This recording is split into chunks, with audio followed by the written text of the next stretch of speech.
መጽሐፉ በምንድን ነው የምትሞተው ይላል ሮሜ 6 ላይ እኮ እሱን እንድታብራራልኝ እኮ ነው እየጠየቅኩ ያለሁት። አላብራራልም። ቀጥታ የተጻፈውን ተቀበል። ምንም ማብራሪያ አያስፈልገውም። ያው ቁጥር 3 አንብበው።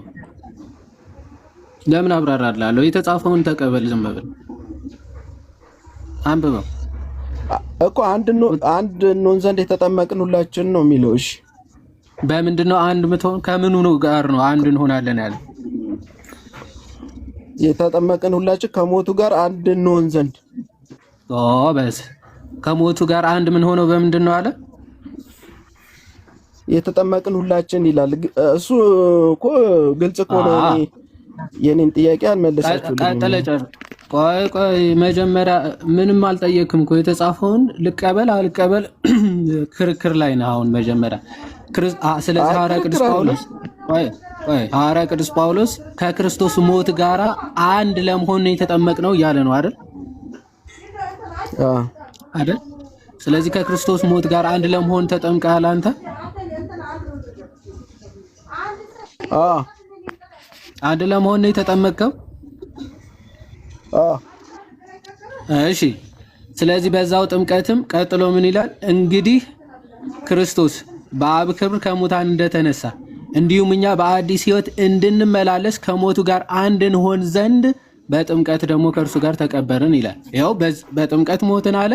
ደግሞ በአዲስ ሕይወት እንነሳ ለመነሳት ይኸው በአዲስ ሕይወት ለመመላለስ እንነሳለን በጥምቀትም እንቀበራለን አለ። ስለዚህ በጥምቀት እንሞታለን፣ በጥምቀት እንቀበራለን፣ በጥምቀት ለአዲስ ሕይወት እንድንመላለስ እንነሳለን እያለ ነው። ትቀበለዋለህ? መጽሐፍ ቅዱስ እኮ የእግዚአብሔር ቃል ነው። እንዴት ትቀበለዋለህ ትለኛለህ? እሱ አይደለም የኔ ጥያቄ። የእግዚአብሔር ቃልማ ነው። አሁን እኮ የተቸገርነው የእግዚአብሔርን ቃልን አልቀበልም ብላችሁ የራሳችሁ ፍልስፍና እየተከተላችሁ እኮ ነው የተቸገርነው። ትቀበለዋለህ ወይ? አሁን ይሄንን በጥምቀት ተቀብረናል፣ በጥምቀት ሞትን፣ በጥምቀት ደግሞ ተቀብረን በአዲስ ሕይወት ለመመላለስ ከክርስቶስ ጋር ተነስተናል እያለ ነው ሐዋርያ ቅዱስ ጳውሎስ። ይህንን ሐሳብ ትቀበላለህ አንተ? መጽሐፍ ቅዱስ ላይ ያለውን ሳላላምጥ ነው የምወጣው። ግን እኔ ጥያቄ ለእናንተ ነው መጠየቅ የፈለኩት። እሱ ምንም ጥያቄ የለም። ስለዚህ ተቀበላለህ?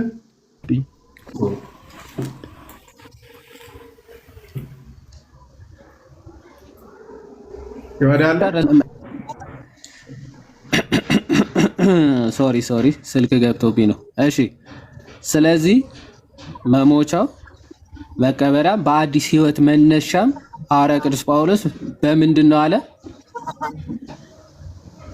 በምን? በጥምቀት አብርሽ።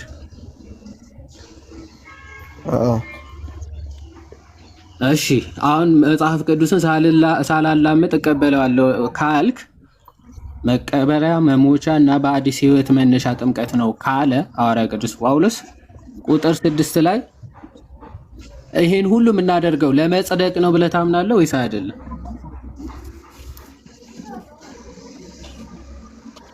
ለመጽደቅ ነው የምናደርገው ብለህ ታምናለህ? የኔ ጥያቄ ሌላ ነው ዮሐዴ። እባክህ አንዴ እኔ የምጠይቅህን ጨርስና ከዛ ትጠይቃለህ ያልገባህ ካለ አልኩህ እኮ። መጀመሪያ ይሄን ጨርስ፣ እኔ የምጠይቀውን ልጨርስ፣ ከዛ በኋላ ትጠይቀኛለህ።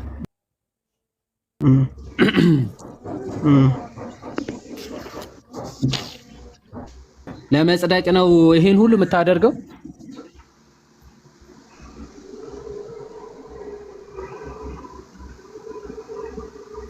አይዞህ ቃሉ ሳታላምጥ የምትውጠው ከሆነ እባክህ ሳታላምጥ ተናገር። ይሰማል? ይቆራረጣል። እኔ ጋር ይሰማል። በጣም ነው ቢያንከ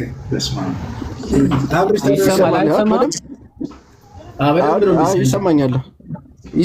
አሁን እሺ፣ ሰምተኛል ያልኩህን አልሰማሁም፣ ተቆራርጦ ነበረ። አሁን ንገረኝ። ይሰማል አሁን? እሺ ቃሉን ሳላላምጥ እውጠዋለሁ ብለሃል። ስለዚህ ቃሉ አሁን ያልናቸውን ነገሮች ለማድረግ ከሆነ የምንጠመቀው አልኩ፣ ይህን ሁሉ የምናደርገው ለመጽደቅ ነው ብለህ ታምናለህ ወይስ አይደለም? ለመጽደቅ መጽደቅ ማለት ምን ማለት ያው ጽድቅ ነው እኮ እሱን አብራራለን። ኃጢአት ነጻ ነው። ከኃጢአታችን ለመንጻት ንጹሃን ለመሆን በአዲስ ህይወት ለመመላለስ ማለት ነው። የአሮጌ ሰውነታችን አስወግደን አዲስ ህይወት ለብሰን ምንነሳበት ማለት ነው። ጻድቅ ማለት ከኃጢአቱ የነጻ የተለየ የተመረጠ ማለት ነው። ያ ጽድቅ በእምነት እንደሆነ ይናገራል መጽሐፍ ቅዱስ። ስለዚህ እስቲ መጽሐፉ ሳላላምጥ እወጣለሁ ብለሃል። ያው ቁጥር 6 ግን ሐዋርያው ቅዱስ ጳውሎስ ሞቱን በሚመስል ሞት ከእርሱ ጋር ከተባበርን፣ እንግዲህ የተጠመቅነው ሞቱን በሚመስል ሞት ለመሞት ከሆነ ትንሣኤውን በሚመስል ትንሣኤ ደግሞ ከእርሱ ጋር እንተባበራለን። ኦፍኮርስ በዛ ጥምቀት ሞቱን የሚመስል ሞት ከሞትን ትንሣኤውን የሚመስል ትንሣኤ ደግሞ እንነሳለን አለ ሐዋርያው ቅዱስ ጳውሎስ። ቁጥር 6 ከእንግዲህ ወዲያ ለኃጢአት እንዳንገዛ እሺ የኃጢአት ስጋ ይሻር ዘንድ አሮጌው ሰዋችን ከእርሱ ጋር እንደተሰቀለ እናውቃለን ይላል። አሮጌ ሰዋችን ከእርሱ ጋር የተሰቀለው ኦኬ፣ የሞተው የተቀበለው እግዚአብሔር ይስጥልኝ አይደል እንዴ? እኔ ስምፈልገው ይሄን አይደል እንዴ? ይሄን ከሆነ የምትፈልገውማ በምንድን ነው ሞትን እንዴ? አሮጌ ሰዋችን ይሄን ሁሉ የሞት ነው ምን ላይ ነው ያልኩህ? እኮ ይሄ ነው የሞት ነው ምን ላይ ነው ስለ የነበረው እኮ ይሄን ነው። በቃ አየህ ራስ አመጣልኝ። ምን ላይ ነው ማለት ጥምቀት በጥምቀት ምን ላይ ማለት ምን ማለት ነው? ምን ላይ ማለት አንብበው፣ ያውኑ መልስ አንብበው። አይ ምን ላይ ማለት ምን ማለት ነው? ቆይ ምን ላይ ነው የሞት ነው ማለት ምን ማለት ነው እኮ? አሮጌው ምንድነው የሚለው? ምን ላይ ተሰቀለ ነው የሚለው? አይ ምንም ላይ ተሰቀለ አይልም። አንብበው፣ ያውኑ ተሰቀለ አይልም። እሺ ያውኑ አንብበው። እሺ ላንብበል። ከእንግዲህ ወዲያ ለኃጢአት እንዳንገዛ የኃጢአት ስጋ ይሻር ዘንድ አሮጌ ሰዋችን ከእርሱ ጋር እንደተሰቀለ እናውቃለን ይላል። የት ነው የተሰቀለው? የት ነው የተሰቀለው? የት ነው የተሰቀለው ይላል። አሮጌው ሰው እኮ የት ነው የተሰቀለው? የት ነው የተሰቀለው ይላል። ንገረኝ። አይልም፣ የትም አይልም። ጥምቀት ላይ ከክርስቶስ ጋር እንደተሰቀለ ነው። መስቀል ላይ ነው። ከክርስቶስ ጋር ተሰቀለ ነው የሚለው። ቆይ ከክርስቶስ ጋር ነው የሚለው። ከእርሱ ጋር እንደተሰቀለ እናውቃለን ነው የሚለው። ቆይ ስማ፣ ከእርሱ ጋር እንደተሰቀለ ነው የሚለው አይደል? የት ነው የተሰቀለው? ቆይ ከእርሱ ጋር ነው የተሰቀለው። ኧረ እባክህ ስማ፣ ከክርስቶስ ጋር እኮ የት? አዎ ጎበዝ፣ የሜዳ ያ ቁጥር 3 ትዘነጋለህ መሰለኝ። አልዛይመር አለብህ። ከክርስቶስ ጋር የሞት ነው የተሰቀለ። ያውኑ መልሰው አብርሽ፣ ኧረ እባክህ ተረጋጋ አንተ። መጽሐፉ የማይገባ ከሆነና የማትረዳው ከሆነ ላስረዳ ቢያንስ ትንሽ። ቆይ ከክርስቶስ ጋር ተሰቀልን ነው የሚለው። ከክርስቶስ ጋር የተሰቀልነው በምንድን ነው ከሆነ በምንድን ነው? ሊትራሊ እኛ መስቀል ላይ አልተሰቀለም። አሮጌው ሰው የት ነው የተሰቀለው? በውሃ ውስጥ። አሁን መደረብ ይጀምራል። አያችሁ፣ ቅድም እባክህ መልስ እየተባለ እየጮህን አልመልስ ብሎ አሁን ተደራርቦ ማውራት። ቆይ አንዴ ሚዩት አድርጌያለሁ። እሺ ስማ፣ ከክርስቶስ ጋር ነው የተሰቀለው። አጭርና ግልጽ። አዎ ከክርስቶስ ጋር ተሰቅለናል። ይህ ሲባል ግን እኛ መስቀል ላይ ሊትራሊ ሄደን ስማ፣ 30 ጊዜ የት ነው አትበል። እዚህ ነው አይልም። ጥምቀት ላይ በጥምቀት እንደተሰቀልን ነው የሚናገረው ክፍሉ እያልኩ ነው። ያው ከሞቱ ጋራ ያው ከክርስቶስ ሞት ጋራ አንድ ሆነናል። ያው ስማ፣ ቁጥር አሁን ያነበብኩልን ላንብብና ከዛ በኋላ ቁጥር 3 ምን እያለ እንደሆነ ከክርስቶስ ጋር እንዴት ነው የተሰቀለው? የት እንደተሰቀለ እነግርሃለሁ እኮ ተሰቀለ። ምን አይነት ብልግና ነው? ቆይ አንዴ ስማ። ምን ይሆንክ ነው? ስማ ቆይ አንዴ መጀመሪያ ቆይ እስቲ ልጁ ከቅድም ጀምሮ እየደጋገመ ሲያነሳ ስለነበረ ቆይ አንዴ መጀመሪያ ይሄን ላንሳለትና ከዛ እሱ ይመልሳል። ቆይ አንዴ እንዳትከፍትሽ። ከእንግዲህ ወዲህ ለኃጢአት እንዳንገዛ የኃጢአት ስጋ ይሻር ዘንድ አሮጌ ሰዋችን ከእርሱ ጋራ ከክርስቶስ ጋራ እንደተሰቀለ እናውቃለን። ኦኬ ለምንድነው የተሰቀለው? ኦፍ ኮርስ የሞተስ ከኃጢአቱ ጸድቋል ማለት ነው። ለመሞት ነው ማለት ነው። ከክርስቶስ ጋራ ለመሞት ከእርሱ ጋር ተሰቅለናል እያለን ሐዋርያ ቅዱስ ጳውሎስ በምንድነው የተሰቀለው? በምንድነው የሞት ነው? በምን? ይኸው ሐዋርያ ቅዱስ ጳውሎስ የተጠመቅነው ከክርስቶስ ሞት ጋር አንድ ለመሆን ነው እያለን ይኸው። ወይስ ከክርስቶስ ኢየሱስ ጋር አንድ እንሆን ዘንድ ኦኬ የተጠመቅን ሁላችን ከሞቱ ጋር አንድ እንሆን ዘንድ እንደተጠመቅን አታውቁምን ብሎ አስቀድሞ ጠይቆ ነው ሐሳቡን የሚያነሳው። ስለዚህ የተሰቀልነው የሞት ነው ኦፍ ኮርስ በጥምቀት ነው። ከክርስቶስ ጋር አንድ የሆን ነው በጥምቀት ነው ብሎ ሐዋርያ ቅዱስ ጳውሎስ እየተናገረ ኦኬ። ስለዚህ ከሞትን ደግሞ ለኃጢአት ምን ብለናል? ጸድቀናል ብሎ ሐዋርያ ቅዱስ ጳውሎስ እየተናገረ ነው። እሺ አብርሃም አሁን ግልጽ ነው ሐሳቡ? ማይክን ክፈት ነው እኮ የተሰቀልነው የት ነው ነው ያልኩ። የኔ ጥያቄ የተሰቀልነው የት ነው? አሮጌው ሰው የተሰቀልነው የት ነው የምትለው ቦታው ነው። ከክርስቶስ ጋራ በመስቀል ተሰቅለናል ይላል እኮ። እሺ የሞት ነው ስንሰቀል ነው ስንቀበር ነው? ያንን እኮ የኔ ጥያቄ። ስንሰቀል ነው ከክርስቶስ ጋር ስንሰቀል ከክርስቶስ ሞት ጋር አንድ ሆንን እኮ። አዲስ ማንነት ያገኘ ነው በተሰቀልን ሰዓት ነው በሞትን ሰዓት ነው ማለት አይደለም። ስንነሳ ነው ስንነሳ ነው ሰውነታችን ስንነሳ ነው እሱ። አማርኛ መቼስ ትችላለህ ብዬ አስባለሁ። ቆይ ትልቁ ላይ አድርገን ሁለታችንም ትልቁ ላይ አድርገን መኩ ወይ አንተ ራስህ ትልቁ ላይ አይሆንና ከዛ እኔ ሁለታችንም አድርገዋል። አይ ይሄ በሁለቱ አይሆን? እሺ ይሁን እንደዚህ። እሺ አብርሽ ገብቷል? ከክርስቶስ ጋራ በመስቀል ላይ በጥምቀት ተሰቅለናል እያለ በጥምቀት ነው የተሰቀለው። ሊትራሊ ሄደን ከክርስቶስ ጋር መስቀል ላይ አልተሰቀለም። ኖ አንተ እኔና አንተን ነው። እኔም እንደዛ እንደማላምን ነው። ምን ያደርገ እኔና አንተን ትልቁ ላይ አድርገ እሱ ትልቁ ላይ ሆኖ ምን ያደርገ? እሺ አብርሽ የሰማውን ግልጽ ነው። በመስቀል ከክርስቶስ ጋራ የተሰቀለው በጥምቀት ነው። ያው ስንጠመቅ ከክርስቶስ መስቀል ጋራ ከሞቱ ጋራ ከትንሳኤው ጋራ ከመቃብሩ ጋር አንድ እንሆናለን። አሁንም መልሰህ በጥምቀት ተሰቀልን እያልከኝ እኮ ነው። የሞት ነው መቼ ነው? ቆይ ከክርስቶስ ነው አይደለም? ና እዚህ ጋር ቅድም አምነህ ከክርስቶስ ኢየሱስ ጋር አንድ እንሆን ዘንድ የተጠመቅን ሁላችን ጋር ከሞቱ ጋር አንድ እንሆን ዘንድ እንደተጠመቅን አታውቁምን ይላል። ምን ለመሆን ነው የተጠመቅነው ነው ያለው ሐዋርያ ቅዱስ ጳውሎስ? ከክርስቶስ ጋር አንድ እንሆን ዘንድ ከሞቱ ጋር ከክርስቶስ ሞት ጋር አንድ ለመሆን አይደል? የት ሄደ? አስወርዳችሁት አይደለም? ቆይ ና ተመለስ። ና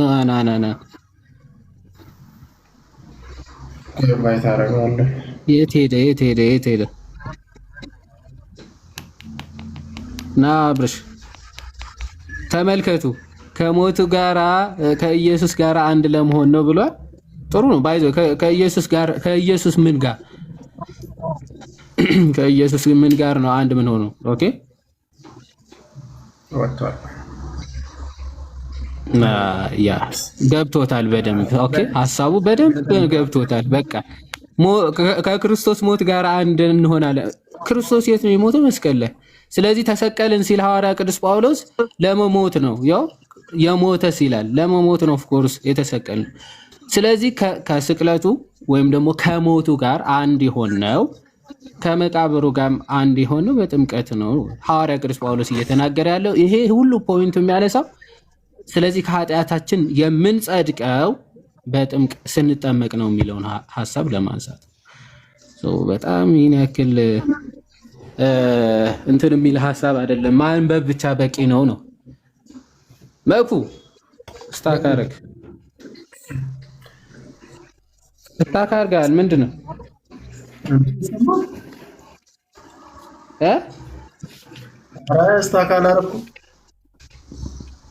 ኧረ ቪዲዮ ሆነ ስታክ ሆኖ የሚታየኝ ነው። እታች ይታያችኋል? እታች ነው። ለእኔ ብቻ ነው? ያለው ወይ ይቆራረጣል። አንተም እባክህ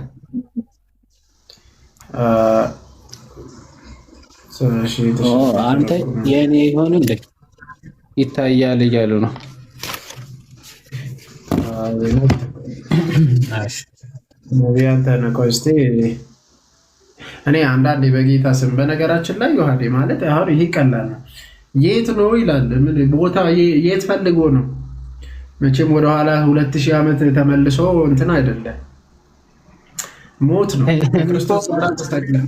አሁን እኮ ግልጽ ነው የማይጠይቅ የት ነው የተሰቀለው ይላል። እኔ ቦታው ነው እንዴት ነው የሚለው ነው ቦታው። እሺ ክርስቶስ አንዴ የተሰቀለው እሺ እዛ ቦታ ነው፣ ችግር የለውም። ተሰቀልን ከሞቱ ጋር አይገርምም? በቃ ጥምቀት ይህን ያክል ጸጋ የሚሰጥ ነው።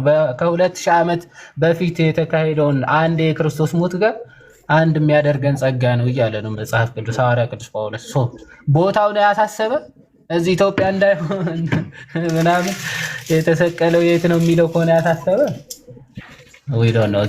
ዞሮ ግን ክርስቶስ ከተሰቀለ ከሞት ያ እኛ የምናምነው በነገራችን ላይ ከክርስቶስ ጋር ይኸው በቀራንዮ እንሰቀላለን ነው። በቃ ስንጠመቅ በቃ የት ነው ከተባለ ይኸው በቀራንዮ ጋር እንዴትና እንዴት የሚለውን እኮ ነው የማይመልሱት።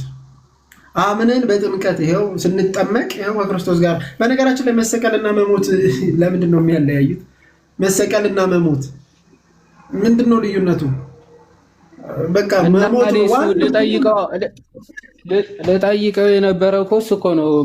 መሞቱ ከክርስቶስ ሞት ጋር ነው አንድ የሆን ነው እንጂ ከስቅለቱ ጋር አይደለም ለማለት ነው መሰለኝ። አይ ቲንክ ሀሳቡ ልጁ። ስለዚህ ኦኬ ከሞቱ ጋር አንድ ሆነን አለሽ። እንዴት ነው ከሞቱ ጋር? እሱ መስቀል ላይ ነው የተሰቀለው፣ መስቀል ላይ ነው የሞተው። ስለዚህ መስቀል ላይ የሞተውን ሞት ከእሱ ጋር አንድ እንሆናለን ማለት መስቀል ላይ ሞት ማለት ነው ወይስ አይደለም ነው ባጭሩ። ሌላ ምን ተአምር አለው? ኤኒዌይስ እህታችን ጥያቄ አላት መሰለኝ መኩ። እስኪ ከቅድም ጀምሮ ሰላም ነው። ሰላም እናንተ ወንድማችን፣ ሰላም ላንተ ነው። ዮሐዴ አንድ ጥያቄ ነበረኝ።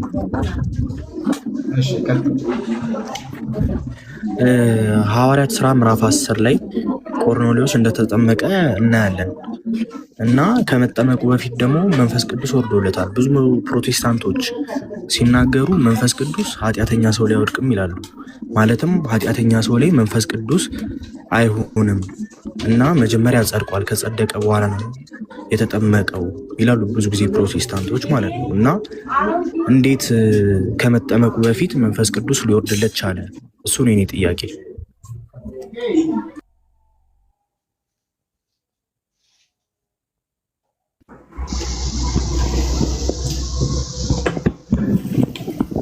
መኩ አለ ሄድበት ትንሽ መጣ።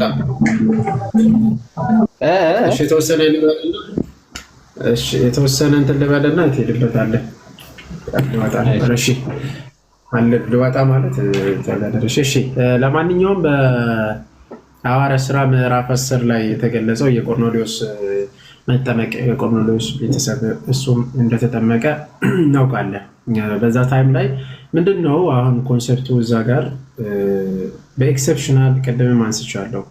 መንፈስ ቅዱስ የወረደላቸው በኤክሰፕሽናሊ አለ። በብሉይ ኪዳን ውስጥም የወረደላቸው አለ። ጌታ ኢየሱስ ክርስቶስ ልክ ሲወለድ ከመወለዱ በፊት እግር ራሱ ለኤልሳቤጥ ሲወርድ እናያለን። ሌላም ተመልክተናል። በአዲስ ኪዳን ሞቶ ጌታ ኢየሱስ ክርስቶስ ሞቶ ከተነሳ በኋላ ደግሞ ከጥምቀት በፊት የወረደለት አንድ የምናውቀው ማንን ነው? ቆርኔሌዎስን ነው። እንዴት ነው ከመጠመቁ በፊት እንትን የሆነው የወረደው? በምን ምክንያት ነው? ምንድን ነው ኤክሰፕሽኑ ከተባለ ከዛው ከፍ ብለህ ካነበብከው ከመጀመሪያ ያፊ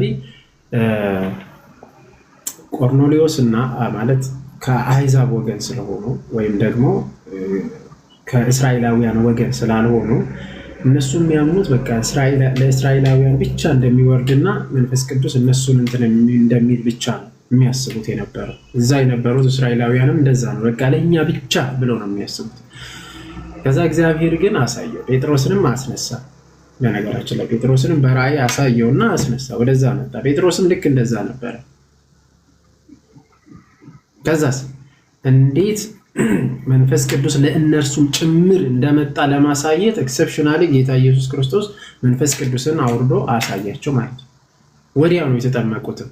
ለነገራችን ላይ ወዲያው ተጠመቁ ቆርኔሌዎስና ቤተሰቡ። ስለዚህ እንደዛ ስለሚያምኑ እንደዛ ያምኑ ስለነበረ ወዴት መጣ ማለት ነው። እግዚአብሔር ለእነርሱም ጭምር እንደሆነና መንፈስ ቅዱስ ለእነሱም እንደሚወርድ ጭምር ለማሳየት ገና ጴጥሮስ ራሱ ሳይናገር ነው የሚለው።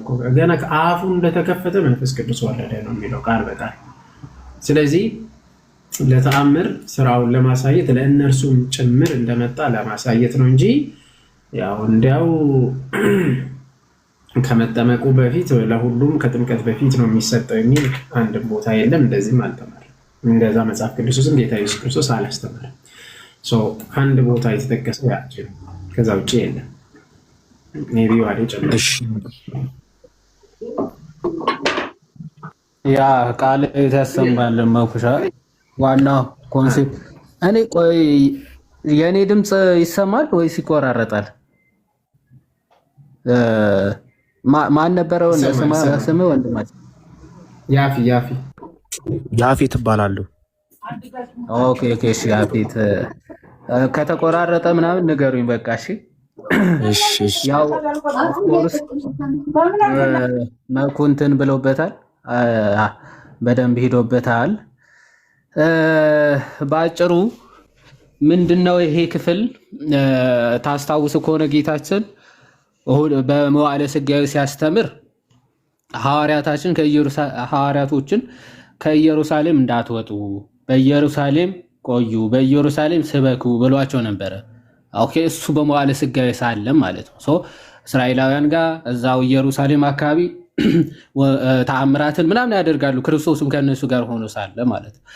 ደን ስልጣንን ከሰጣቸው በኋላ ስልጣነ ክህነትን ከሰጣቸው በኋላ ግን ምን ሲላቸው ትመለከታላችሁ? ሂዱ አሕዛብን ሁሉ በአብ በወልድ በመንፈስ ቅዱስም እያጠመቃችሁ ደቀ መዛሙርት አድርጓቸው የሚል ትእዛዝ ሰጥቷቸው ነበረ። ግን ያንን ተፈጻሚነት የሚያገኘው ከመንፈስ ቅዱስ መውረድ በኋላ ነው እና ክርስቶስ ኃይልን እስክትለብሱ ድረስ በኢየሩሳሌም ቆዩ ብሏቸዋል። ኃይልን እስክትለብሱ ድረስ በኢየሩሳሌም ቆዩ ስለተባሉ የሚያስተምሩት የሚሰብኩትን ሁሉ አይሁዳውያን መሆናቸውን በደንብ ትረዳላችሁ ማለት በአይሁዶች አካባቢ እንጂ ከአይሁዶች ውጪ አሕዛብን ሲያጠምቁ ሲያስተምሩ ሲሰብኩ አትመለከትም፣ ሐዋርያቶቹን ማለት ነው። ዘን ይሄ ሚሽን ግን ኦኬ እስራኤላውያን ጋር ብቻ የሚቀር ሳይሆን ወደ ዓለም ዞረው የሚሰብኩት ስብከት ነበረ። ግን ይህን መረዳት የነበረው ማንም አልነበረም። ኦኬ ወደ ዓለም ሁሉ ዞረው እንደሚሰብኩ ለአሕዛብም እንደሆነ ይህንን በምልአት የተረዱ ግን አልነበሩም። እና ለጴጥሮስ በህልም እግዚአብሔር ይታየዋል። ኦኬ ምን ይሄ ቁጥር 10 ያ በአይምን ምዕራፍ 10 ሐዋርያ ሥራ ምዕራፍ 10 መጀመሪያ ላይ ስትመለከቱ በራእይ እግዚአብሔር ለሐዋርያ ቅዱስ ጴጥሮስ የማይበሉ እንስሳቶችን አርደህ ብላ ሲለው ትመለከታላችሁ። ዘ እንዴ የረከሰውን እንዴት ልበላ እችላለሁ ብሎ ጴጥሮስ ይናገራል። ይሄን ራእይ ለምን ነበር? አሕዛብም ይሄንን ተስፋ ያስፈልጋቸዋል። የተሰጠው ተስፋ ለአሕዛብም ጭምር ነው እና ስለዚህ ወደ አሕዛብ ለፈልግ ጴጥሮስም በዚህ በራእይ መልክ እግዚአብሔር አምላክ ሲያሳየው ትመለከታላችሁ። ዘን ጴጥሮስ ልክ ተረዳ፣ ወደ አሕዛብ ሂድ እየተባለ እንደሆነ ገባው። ቀጥታ ከእሱ ጋር የተወሰኑ ደቀ መዛሙርት ይዞ ወዴት ይሄዳል? ወደ ቆርኔሌዎስ ወደ አሕዛብ አገር ማለት ነው። የመጀመሪያ እንግዲህ አሕዛብ የሚባለው ቆርኔሌዎስ ነው። እንግዲህ ከእስራኤላውያን ቀጥሎ ያመነ አንድ ኢትዮጵያዊ ጃንደረባ አለ። እሱ ግን አሕዛብ አይደለም። ይህ ነው መጽሐፍ ቅዱስን ያነብ የነበረ። ኢትዮጵያውያን ከጥንቱም አሕዛብ ተብለው እንደማይታወቁ የሚታወቀው ኢትዮጵያዊ ጃንደረባ ቀድሞ አምኗል። ግን ለመጀመሪያ ፎር ዘ ፈርስት ታይም ያመነ ከአሕዛብ ወገን ያው ቆርኔሌዎስ ነው። ኦኬ ቆርኔሌዎስ ስለዚህ ይህ ከአሕዛብ ወገን የነበረ ቆርኔሌዎስ ምን ያደርጋል? የእግዚአብሔር መልአክ ታየው። ጴጥሮስ የሚባል ሰው ሄደ ተገናኝ አለው። ዘንድ እሱ በጣም አዛዥም ስለነበረ መልእክተኞቹን ልኮ ጴጥሮስ እንዲያመጡ ያደርጋል። ዘንድ ከእሱ ጋር የነበሩ የተወሰኑ ደቀ መዛሙርቶቹ የቅዱስ ጴጥሮስም ደቀ መዛሙርት ይዘው ነበር ሄደው፣ አይሁዳውያን ማለት ነው። ልክ ሲሄድ ያው በጴጥሮስ ኃይል እንዳልሆነ እንዲታወቅ ወይም ደግሞ እግዚአብሔር ራሱ የመረጣቸው እግዚአብሔር የዚህ አገልግሎት መራጭ እንዲሆነ እንዲታወቅ መንፈስ ቅዱስ ለምልክትነት ሲወርድ ትመለከታላችሁ። አስቀድሞ እንደውም ክፍሉ ሐዋርያት ሥራ ምዕራፍ 10 ቁጥር 34 ሳይሆን ከቁጥር 40 አይ ቲንክ መሰለኝ። እሺ አንዴ ቀጥታ የሚለውን ላንብብላችሁ። እሺ ከቁጥር 40 ጀምሮ ላንብብላችሁ።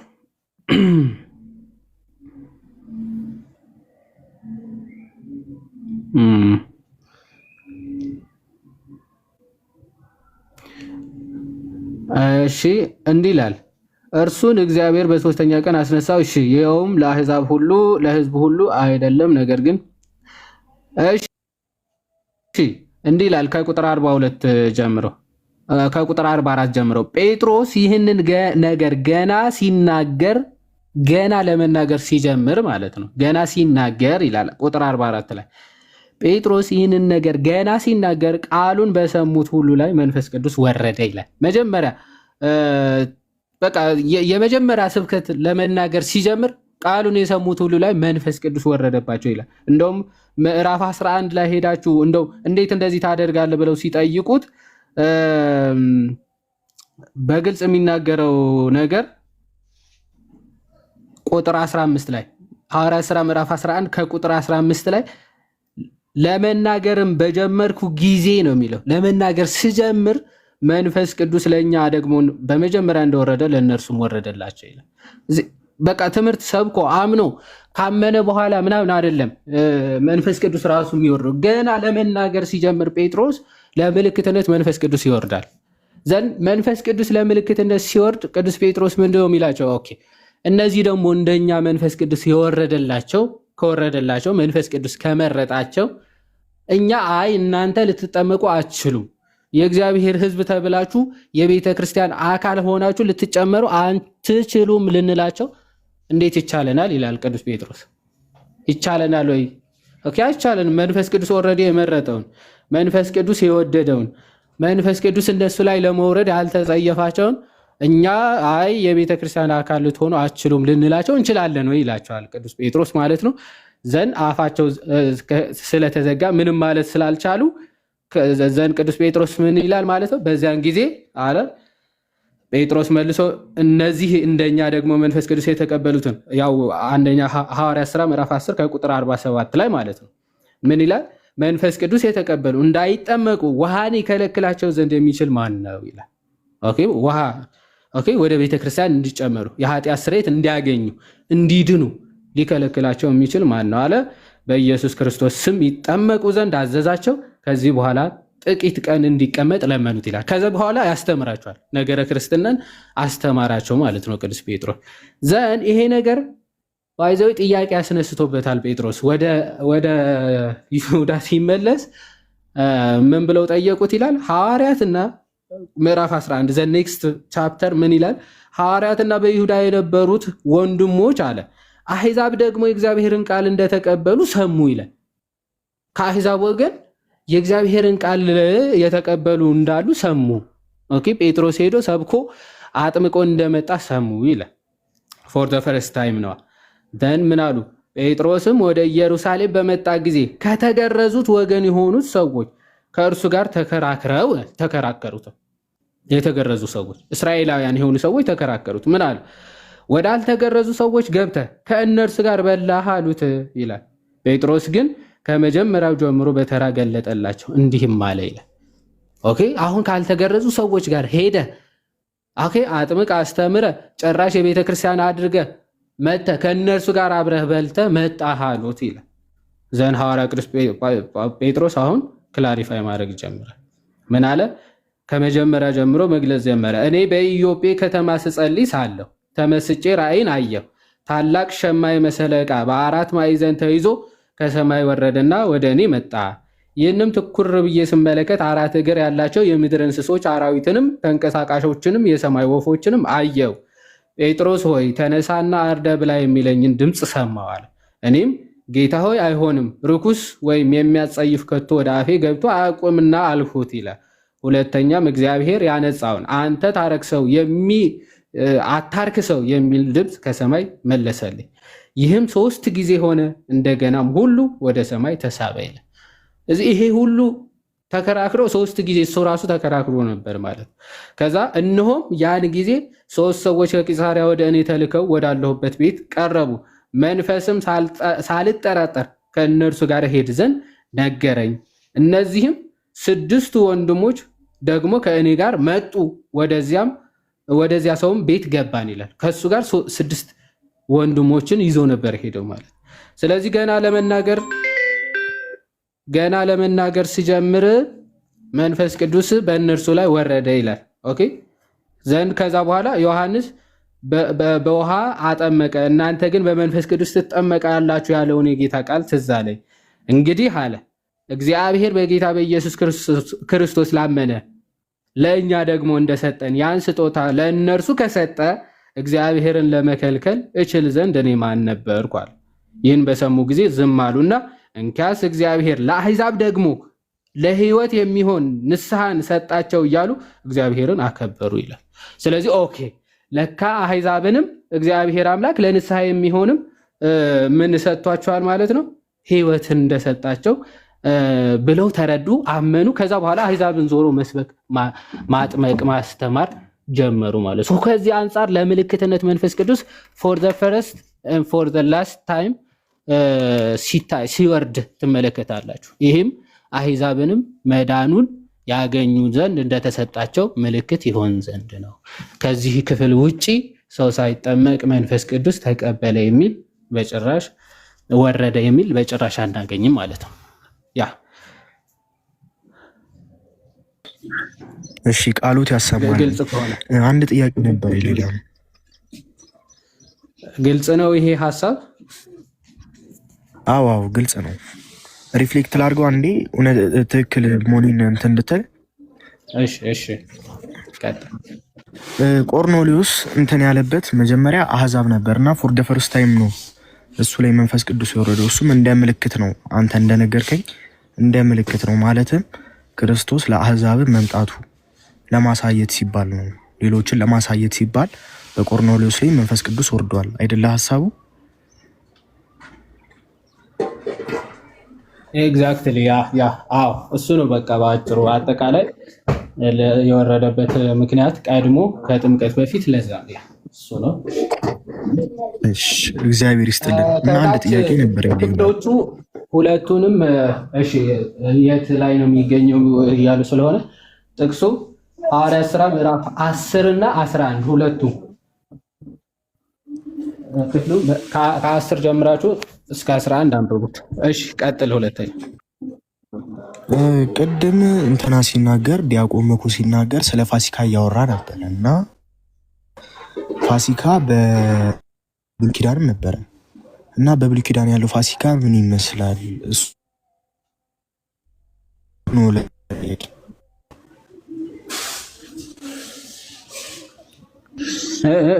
ትንሽ ተቋርጠው ነበር መጨረሻ ላይ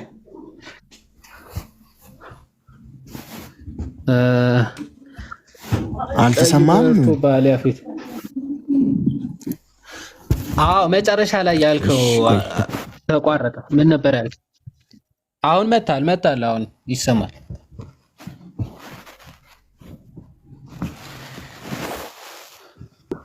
ያልኩትም በብሉይ ኪዳን ቅድም መኩ ሲናገር ዲያቆን መኩ ሲናገር በብሉይ ኪዳንም እንትን ነበረ ፋሲካ እና ያኛው ፋሲካ አከባበር ወይ ደግሞ በዓሉ ከምን አንጻር ነው ወይ ደግሞ ምንም የሚያመለክት ነው? ጥያቄ ነው።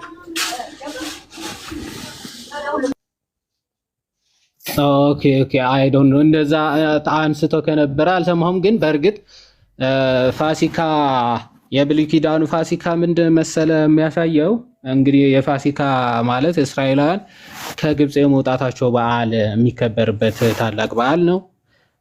ትክክል ነው፣ ይከበር ነበረ እና ለክርስቶስ መምጣትም ምሳሌ ነው። ባይዘው ፋሲካ ማለት ነው።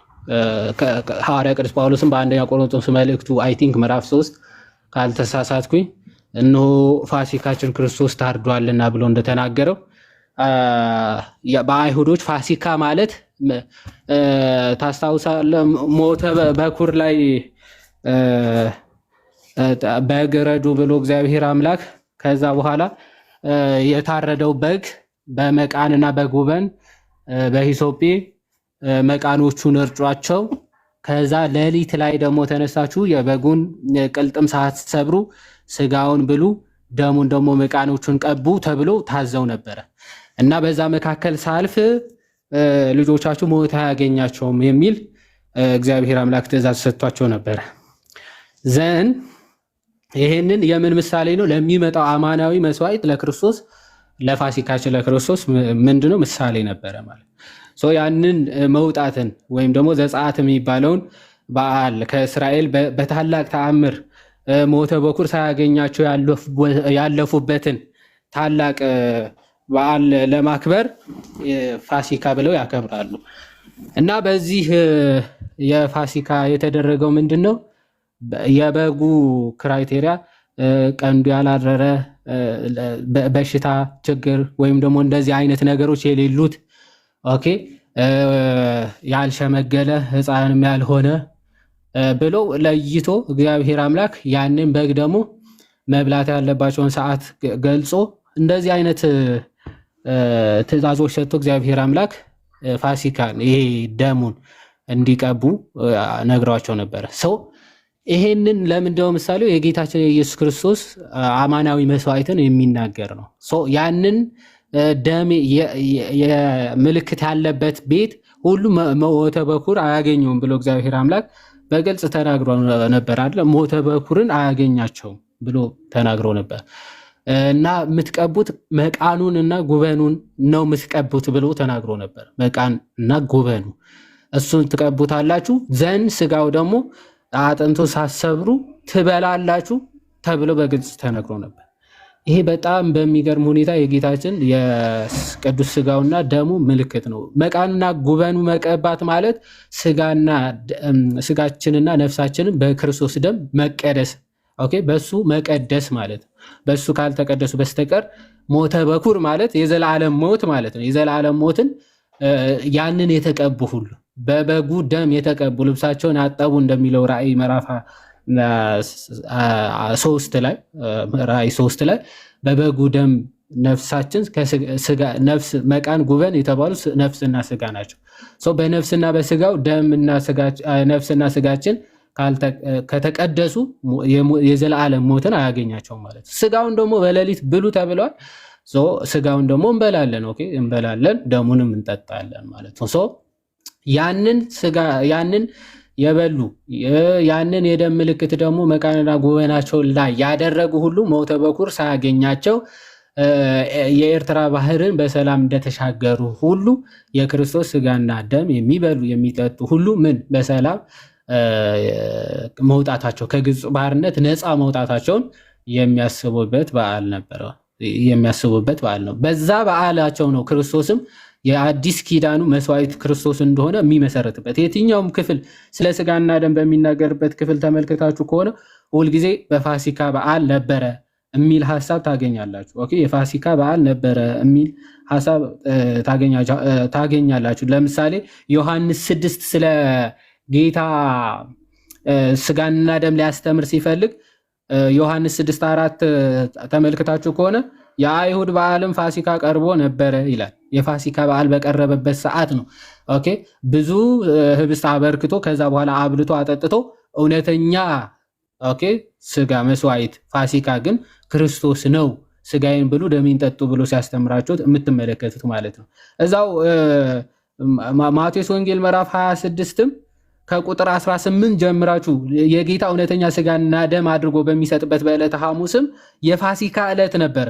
ኦኬ፣ ማቴዎስ 26 ከቁጥር 18 ጀምራችሁ ስትመለከቱ ምን ይላል? እርሱም ወደ ከተማ ከእገሌ ዘንድ ሄዳችሁ መምህር ጊዜ ቀርቧል፣ ከደቀ መዛሙርቴ ጋር ከአንተ ዘንድ ፋሲካ አደርጋለሁ ይላል በሉት አለ። ከዛ ቁጥር 26 ዝቅ ብላችሁ ሲበሉም እንጀራን አንስቶ ምን አለ? ቆርሶ ይህ ስጋዬ ነው ይህ ደሜ ነው ሲላቸው ትመለከታለህ። የአዲስ ኪዳን ፋሲካ ማለት ቅድም አንደኛ ቆሮንቶስ ምዕራፍ 3 ሳይሆን ምዕራፍ 5 ከቁጥር 7 ላይ እንግዲህ ያለ እርሾ እንዳላችሁ አዲሱን ሊጥ ትሆኑ ዘንድ አሮጌው እርሾ አስወግዱ ይልና ፋሲካችን ክርስቶስ ታርዷልና ይላል። የታረደው ፋሲካችን ክርስቶስ ነው የሚለውን ትመለከታላችሁ። እና ያንን በዓል የሚያከብሩበት ነበረ። ከእስራኤል ነፃ የመውጣታቸውን ከባርነት ነፃ የመውጣታቸው በዓልን የነፃነት በዓል ተብሎ ይከበራል። እና ከዛ አንጻር ነበረ የሚያከብሩት ዘንድ በአማናዊ መስዋዕት በክርስቶስ ተተክቷል። በዕለተ ሐሙስ ማለት ነው። ያ አይ ቲንክ ወጥቷል መሰለኝ ወንድማችን ወጥቷል። ቃሎት ያሰማልን ይዋዲ ቃሎት ያሰማልን። ያው በአጠቃላይ ይዋዲ እንደነገርን ነው። ጀስት ብሉይ ኪዳን ጥላ ነው። ለእያንዳንዱ ብሉይ ኪዳን ውስጥ የሚደረገው ፎር ፐርፐስ ነው። ለአዲስ ኪዳን ምሳሌ ይሆን ዘንድ ነው። በቃ ጥላ ነው። እያሳየን ነበረ። ላይክ ለምሳሌ በቲቪ እንደምታዩት ሆነ ቲቪ ታያላችሁ። አክቹዋሊ እኮ ገና ደግሞ አክቹዋሊን የምታዩት ፊቸር ሊሆን ይችላል። በዛ ልክ አክቹዋሊ የሆነ በአዲስ ኪዳን ነው። በፊት ግን ጥላ ነው። ጥላ ማለት የነገሩ ማለት የለም ማለት አይደለም። በነገራችን እውነታው ይመጣ ዘንድ ለእውነታው ጥላ ነው። እውነታው ግን የተገለጠው ክርስቶስ ሲመጣ ነው። ክርስቶስ ሲመጣ ደግሞ እያንዳንዱን ያንን የብሉይ ኪዳኑን በአዲስ ኪዳን ተክቶታል። የተካውም በዕለተ ፋሲካ ነው። በዕለተ ፋሲካ ታስታውሳ ይዋዴ ሂጂን ይዋዴ እንዴ አዎ አስታውስኩ። እዚህ ላይ የጌታ እራት የሚለው ላይ በነገራችን ላይ አሁን ይሄ የፕሮቴስታንት ነው እና ጳውሎስ ፍቃዱ ምን ይላል መሰላችሁ? ላንብብላችሁ። አሁን በጣም ይገርም። እዚህ ጋር ምን ያስቀምጣል? ስንት ላይ ነው?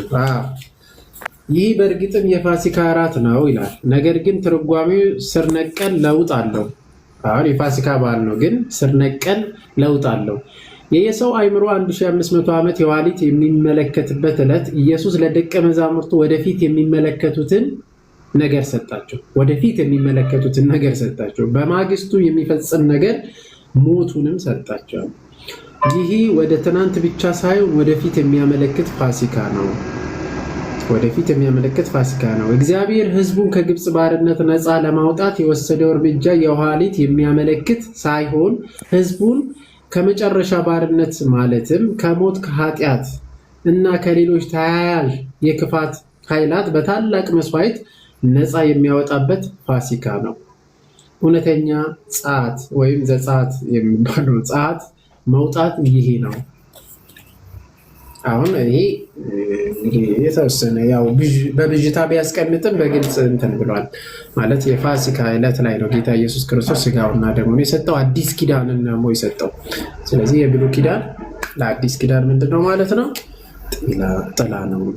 ጥላ ደግሞ እውነት አለው። እውነቱ ደግሞ በክርስቶስ ተገልጧል ብለን እናምናለን። ከዛ አንጻር ይታያል። እሺ ሞናት፣ እሺ ሰላም አላችሁ? እግዚአብሔር ይመስገን። እንዴት አለሽ? አለሁ እግዚአብሔር ይመስገን። ጥያቄ ለመጠየቅ ነበር። እሺ ከየት ቤተ እምነት ነሽ? ከኦርቶዶክስ። እሺ ከኛው ነሽ? እና እሺ ምን ነበር ጥያቄሽ? መጠየቅ ይቻላል? ከጥምቀት ውጪ ነው ማለት በመጽሐፍ ቅዱስ ዙሪያ ሆኖ እኔ መጠየቅ የፈለኩት እሺ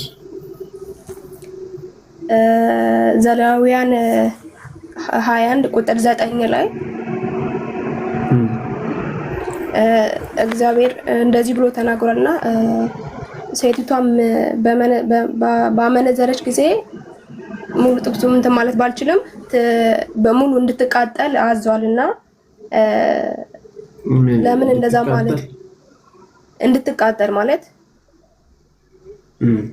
ሙሉ እንትኑ ቃሉን ስላልያዝኩት ነው። እንዳጋጣሚ ድረስ ስላገኘ የገባሁት ዘሌዋውያን ስንት ነው ያልሽኝ? ቁጥር 9 ዘሌዋውያን ስንት ቁጥር 9 21 ቁጥር 9 21 ቁጥር 9 እሺ እሺ የአምላክህን እንጀራ ያቀርባልና ስለዚህ ትቀድሰዋለህ። እኔ የምቀድሳቸው እግዚአብሔር ቅዱስ ነኝና እርሱ ቅዱስ ይሁንልህ። የካህን ልጅ ራሷን በጉልምትና የካህንም ልጅ ራሷን በጉልምትና ብታረክስ አባቷን ታረክሰዋለች፣ በእሳት ትቃጠል። በራሱም ላይ የቅባት ዘይት የፈሰሰበት የክህነት ልብስ ይለብስ ዘንድ የተቀደሰ ከወንድሞቹ የበለጠው ካህን ራሱን አይግለጥ፣ ልብሱንም አይቅደድ፣ ወደ በድንም ሁሉ አይግባ፣ በአባቱና ወይም የእናቱን አርክስ ነው የሚለው። ኦኬ እሺ። ስለዚህ እዚህ ላይ ለምንድን ነው ይሄ ፍርድ የነበረው? ትቃጠል የሚለው ሞትን ማለት ነው። ለምንድን ነው ጥያቄው? አዎ እሱ ብቻ ሳይሆን እሱም አለ አንደኛ ነገር። ሁለተኛ ደግሞ ሕዝቅኤል ምዕራፍ 9 ላይ አባቶች፣ ህፃናት፣ እንስሳት ቆይ አንዴ በቃ ይሄንን ልጨርስልሽ እና ከዛ ወደዛ እንሄዳለን። የመጀመሪያው በብሉይ ኪዳን ሕግ ውስጥና የተሰጠ አለ፣ የአዲስ ኪዳን ሕግ አለ። የብሉይ ኪዳን እና የአዲስ ኪዳን የብሉይ ኪዳኑ ለአዲስ ኪዳን ምንድነው? ቅድም እንዳልኩሽ ጥላ ነው። እዚህ ላይ እያዘዘ ያለው በተለይ የካህን ልጅ ነው። የካህን ልጅ ምንድን ነች? ካህን በአዲስ ኪዳን ማን ነው ማለት ሊቀ ካህን ተብሎ የሚጠራው ጌታ ኢየሱስ ክርስቶስ ነው። በንጽጽር በደንብ ተመልከች፣ በአዲስ ኪዳንና በብሉይ ኪዳን ማለት ነው። በብሉይ ኪዳን እስራኤላውያን ዘሥጋ ተብሎ ነው የሚጠሩት፣ ወይም ደግሞ እስራኤል ያ ማለት በስጋቸው ቢያደርጉ ቅጣት የሚደርስባቸውን ቀጥታ በስጋ ነው። በስጋ ያንን የጣሰ በዛ ሕግ ይቀጡ ነበር፣ በድንጋይም ይወገሩ ነበር። በአዲስ ኪዳን ግን ጌታችን ኢየሱስ ክርስቶስ ያንን በምን ቀይሮታል? በነገራችን ላይ ጸንቷል። አንዲት ሴት ልጅ የክርስቶስ ሆና ወይም ደግሞ እውነተኛ ካህን ያ ማለት የሊቀ ካህናችን ጌታ ኢየሱስ ክርስቶስ ነው። ጌታ ኢየሱስ ክርስቶስን ካልመሰለች፣ በንስሐም ካልተመለሰች፣ በዝሙት ውስጥ የምትረክስ ከሆነ ወዴት ነው የምትቀጣው? ወደ ዘላለማዊ እሳት ትገባለች። በንጽጽር ስታዩ ይሄኛው በጣም ይከፋል። በነገራችን ላይ የአዲስ ኪዳኑ ለምን? የዘላለም ቅጣት ስለሆነ። ያኛው የስጋ ቅጣት ነው። ያ ደግሞ ምንድነው? በምሳሌነት ቀድሞ የህግ ስራ የተሰራው በሙሴ አማካኝነት የተሰጠው የስጋ ህግ ነው። ለስጋ ለዚህኛው ጥላ የሚሆን ማለት ነው። በስጋ የተሰጠ ነው፣ ለብሉይ ኪዳን ነው። የአዲስ ኪዳን ግን አይደለም። አሁን ላይ ጌታችን ኢየሱስ ክርስቶስ በምን ቀይሮታል? ይሄንን ላንብብልሽ በማቴዎስ ወንጌል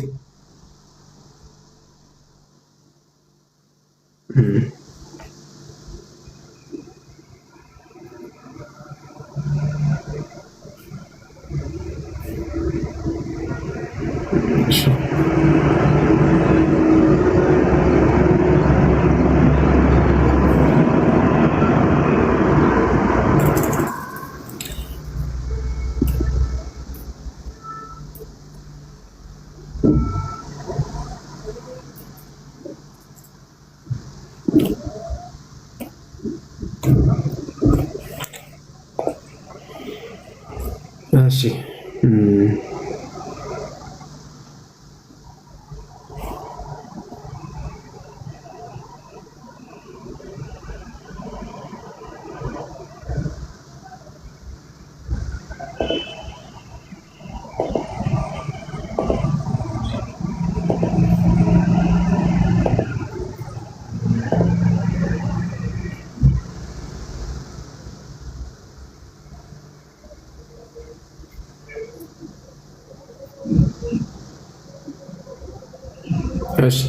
በዮሐንስ ወንጌል ምዕራፍ 8 ቁጥር 7 ላይ እንዲህ ይላል። አይሁዶችን በጠየቀ ጊዜ አይሁዶች ምን አደረጉ? ዝሙትን የሰራችን ያቺ ዘማይቱ የተባለችውን ሴት ይዟት መጡና በድንጋይ ሊወግሯት ነው።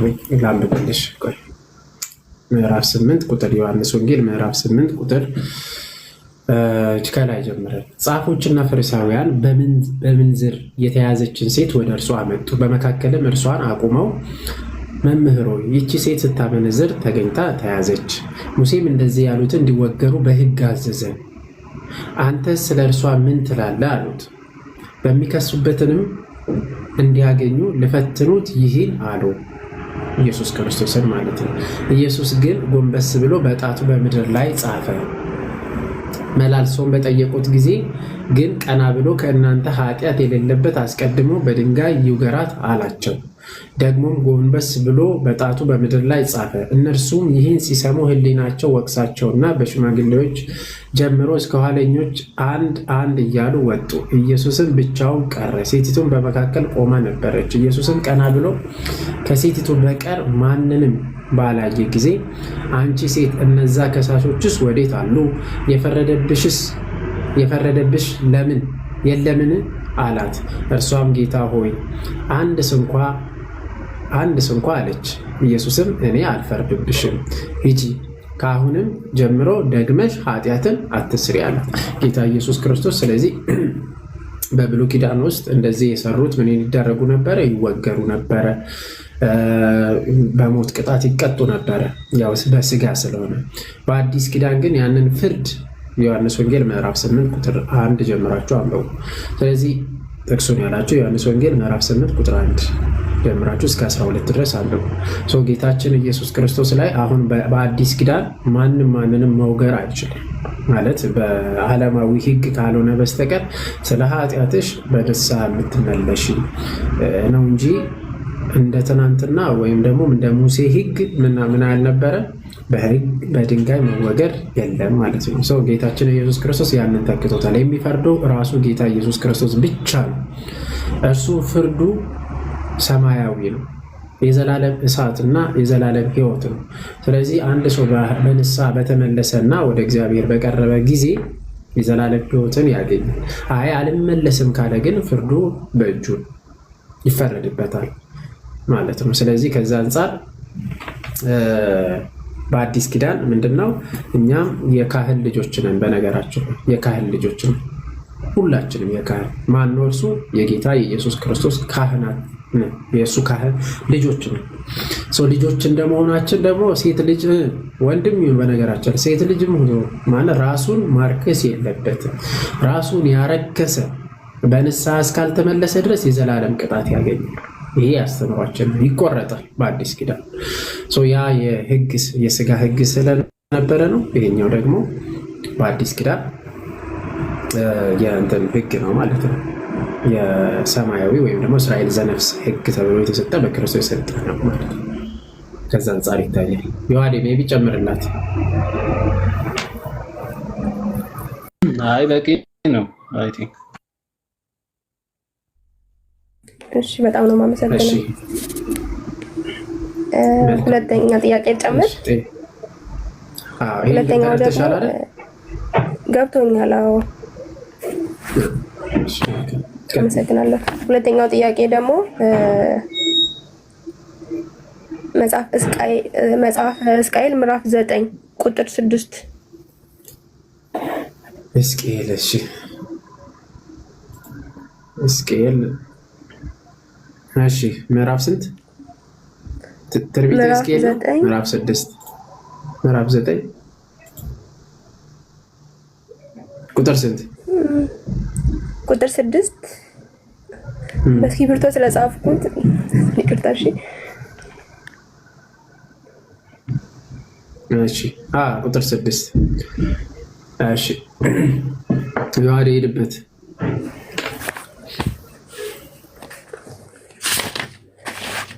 እሺ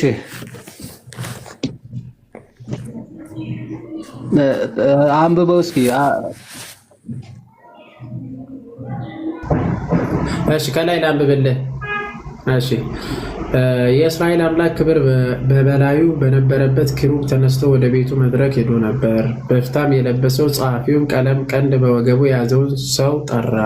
እግዚአብሔርም በከተማይቱ በኢየሩሳሌም መካከል እለፍ፣ በመካከሏም ስለተሰራው ርኩሰት ሁሉ በሚያለቅሱና በሚተክዙ ሰዎች ግንባር ላይ ምልክት ጻፍ አለው። እኔም እየሰማሁ ሌሎቹ እርሱን ተከትላችሁ በከተማይቱ መካከል እለፉ፣ ግደሉም። ዓይናችሁ አይራራ አትዘኑም። ሽማግሌውንም ጎበዙንም ቆንጆይቱንም ሕፃናቶቹንም ሴቶቹን ፈጽማችሁ ግደሉ። ነገር ግን ምልክቱ ወዳለበት ሰው ሁሉ አትቅረቡ፣ በመቅደስም ጀምሩ አላቸው። በቤቱ አንጻር ባሉ ሽማግሌዎች ጀመሩ። እርሱም በቃ እነዚህ ናቸው።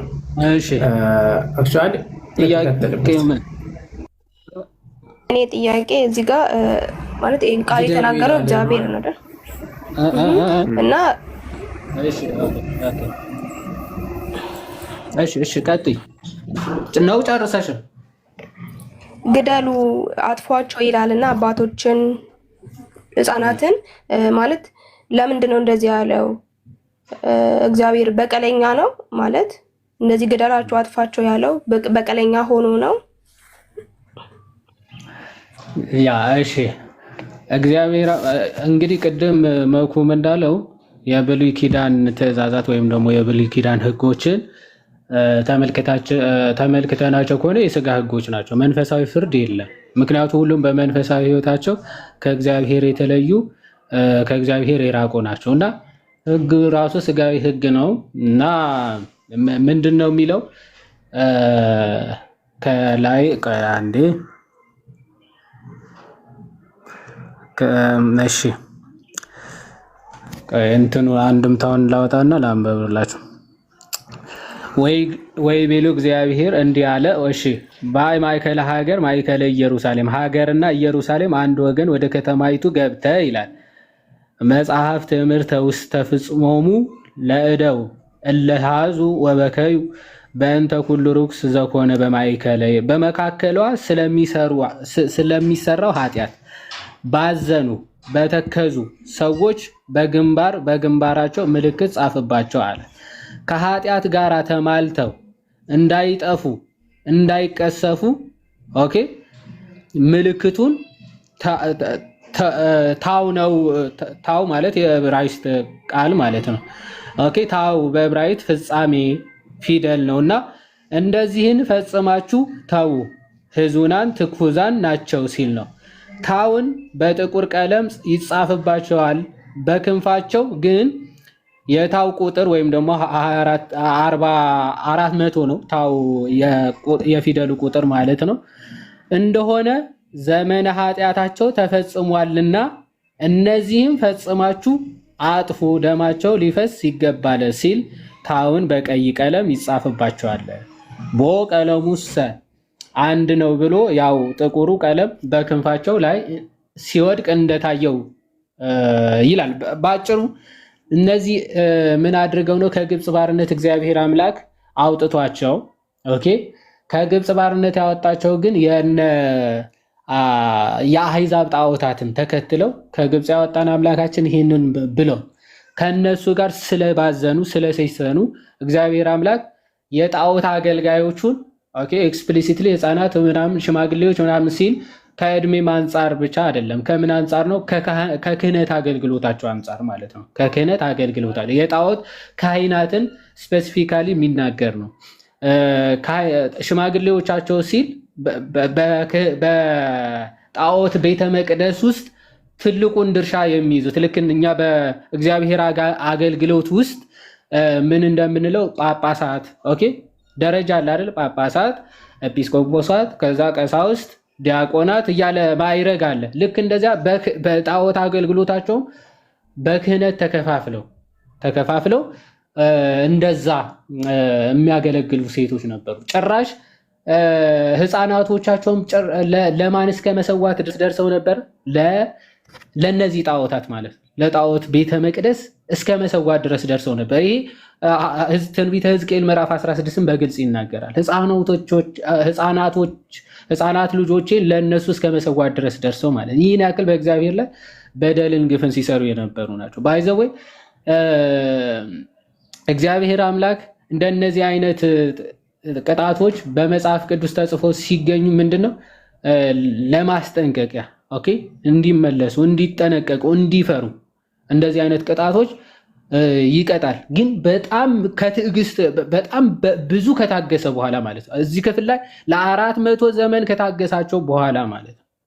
ለ400 ዘመን ታገሳቸው፣ ግን ሊመለሱ አይችሉም። ጭራሽ በኃጢአታቸው ላይ ኃጢአት የግብፃውያንን ጨርሰው የአሞራውያንን የአሶርን ነገስታትን ጣዖታት መጨመር ጀመሩ። ከግብፅ ጣዖታት የለመዷቸው ነበሩ። በግብፅ ባርነት እያሉ ሲያመልኳቸው የነበሩ አንዳንድ ልምዶች አሉ። እነሱን ትተው ጭራሽ የአሶራውያንና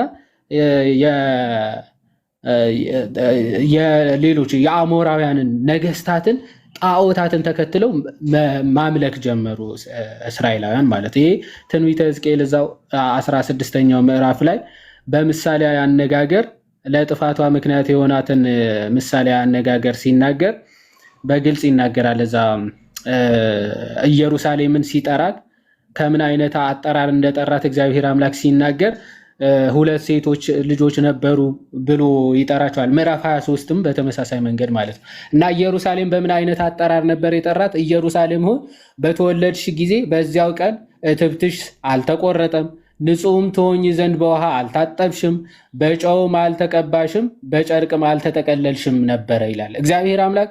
ኢየሩሳሌምን ሲጠራት እትብትሽ አልተቆረጠም ማለት ልክ ስትወለድ ከተማዋ ስትጀምር ህፃናት እትብት መቆረጥ አለባቸው አይደል? ከዛ ከደማቸው መታጠብ ንጹህ መሆነ እትብታቸው እንዳያቃጥላቸው እንዳይጎዳቸው ደግሞ ጨው ይነሰነስባቸዋል። በዚህ ምሳሌ አነጋገር ኢየሩሳሌም ግን እንደዚህ ያለ ነገር አልተደረገ ማለት ከምስረታዋ ጀምሮ በጣዖት አምልኮ ውስጥ የነበረች ነው።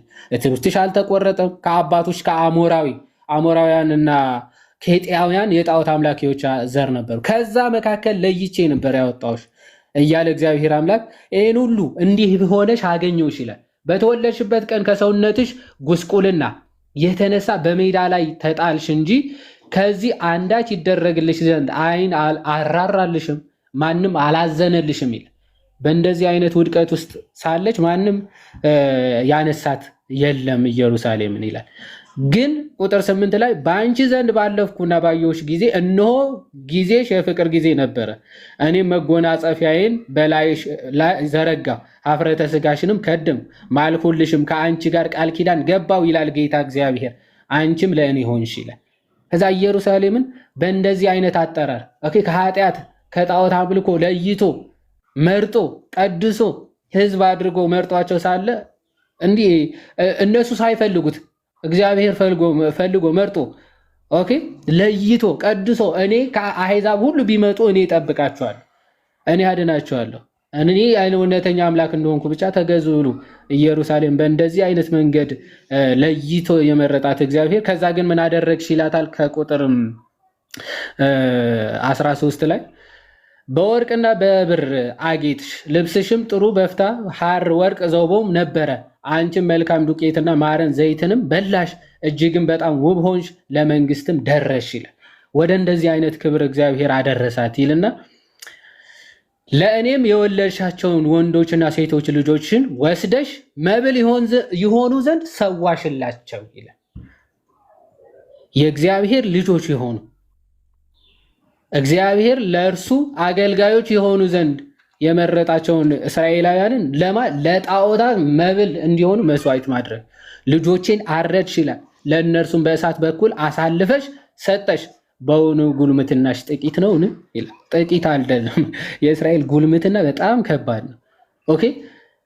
የእግዚአብሔር ሕዝብ የሆኑ ሕፃናትም ጭምር ለጣዖታት እያረዱ እስከ መሰዋት ድረስ ደርሰዋል። ስለዚህ እግዚአብሔር አምላክ ትዕግስቱ ይህን ሁሉ አድርጎ መርጦ ከአሕዛብ ለይቶ ከግብፅ ባርነት አውጥቶ ይህን ሕዝብ ግን ምላሹ እግዚአብሔር አምላክ አይደለም። አምላካችን የአሦራውያን ጣዖታት ናቸው። ከግብፅም ነፃ ያወጥን እነሱ ናቸው አማልክቶች።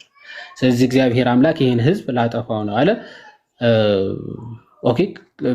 በካህናት አገልጋዮች ከሽማግሌዎች ጀምሩ ሲል በካህናት አገልግሎት ደረጃ በጣዖት መሰዊያ ቤተ መቅደሱን ጭምር የጣዖት መሰዊያ አድርገውት ማለት ነው። በነገራችን ላይ የእግዚአብሔርን ቤተ መቅደስ ምን አደረጉት? የጣዖት ቤተ መቅደስ አደረጉና ካህናቶቹ የጣዖት ካህናት አደረጓቸው።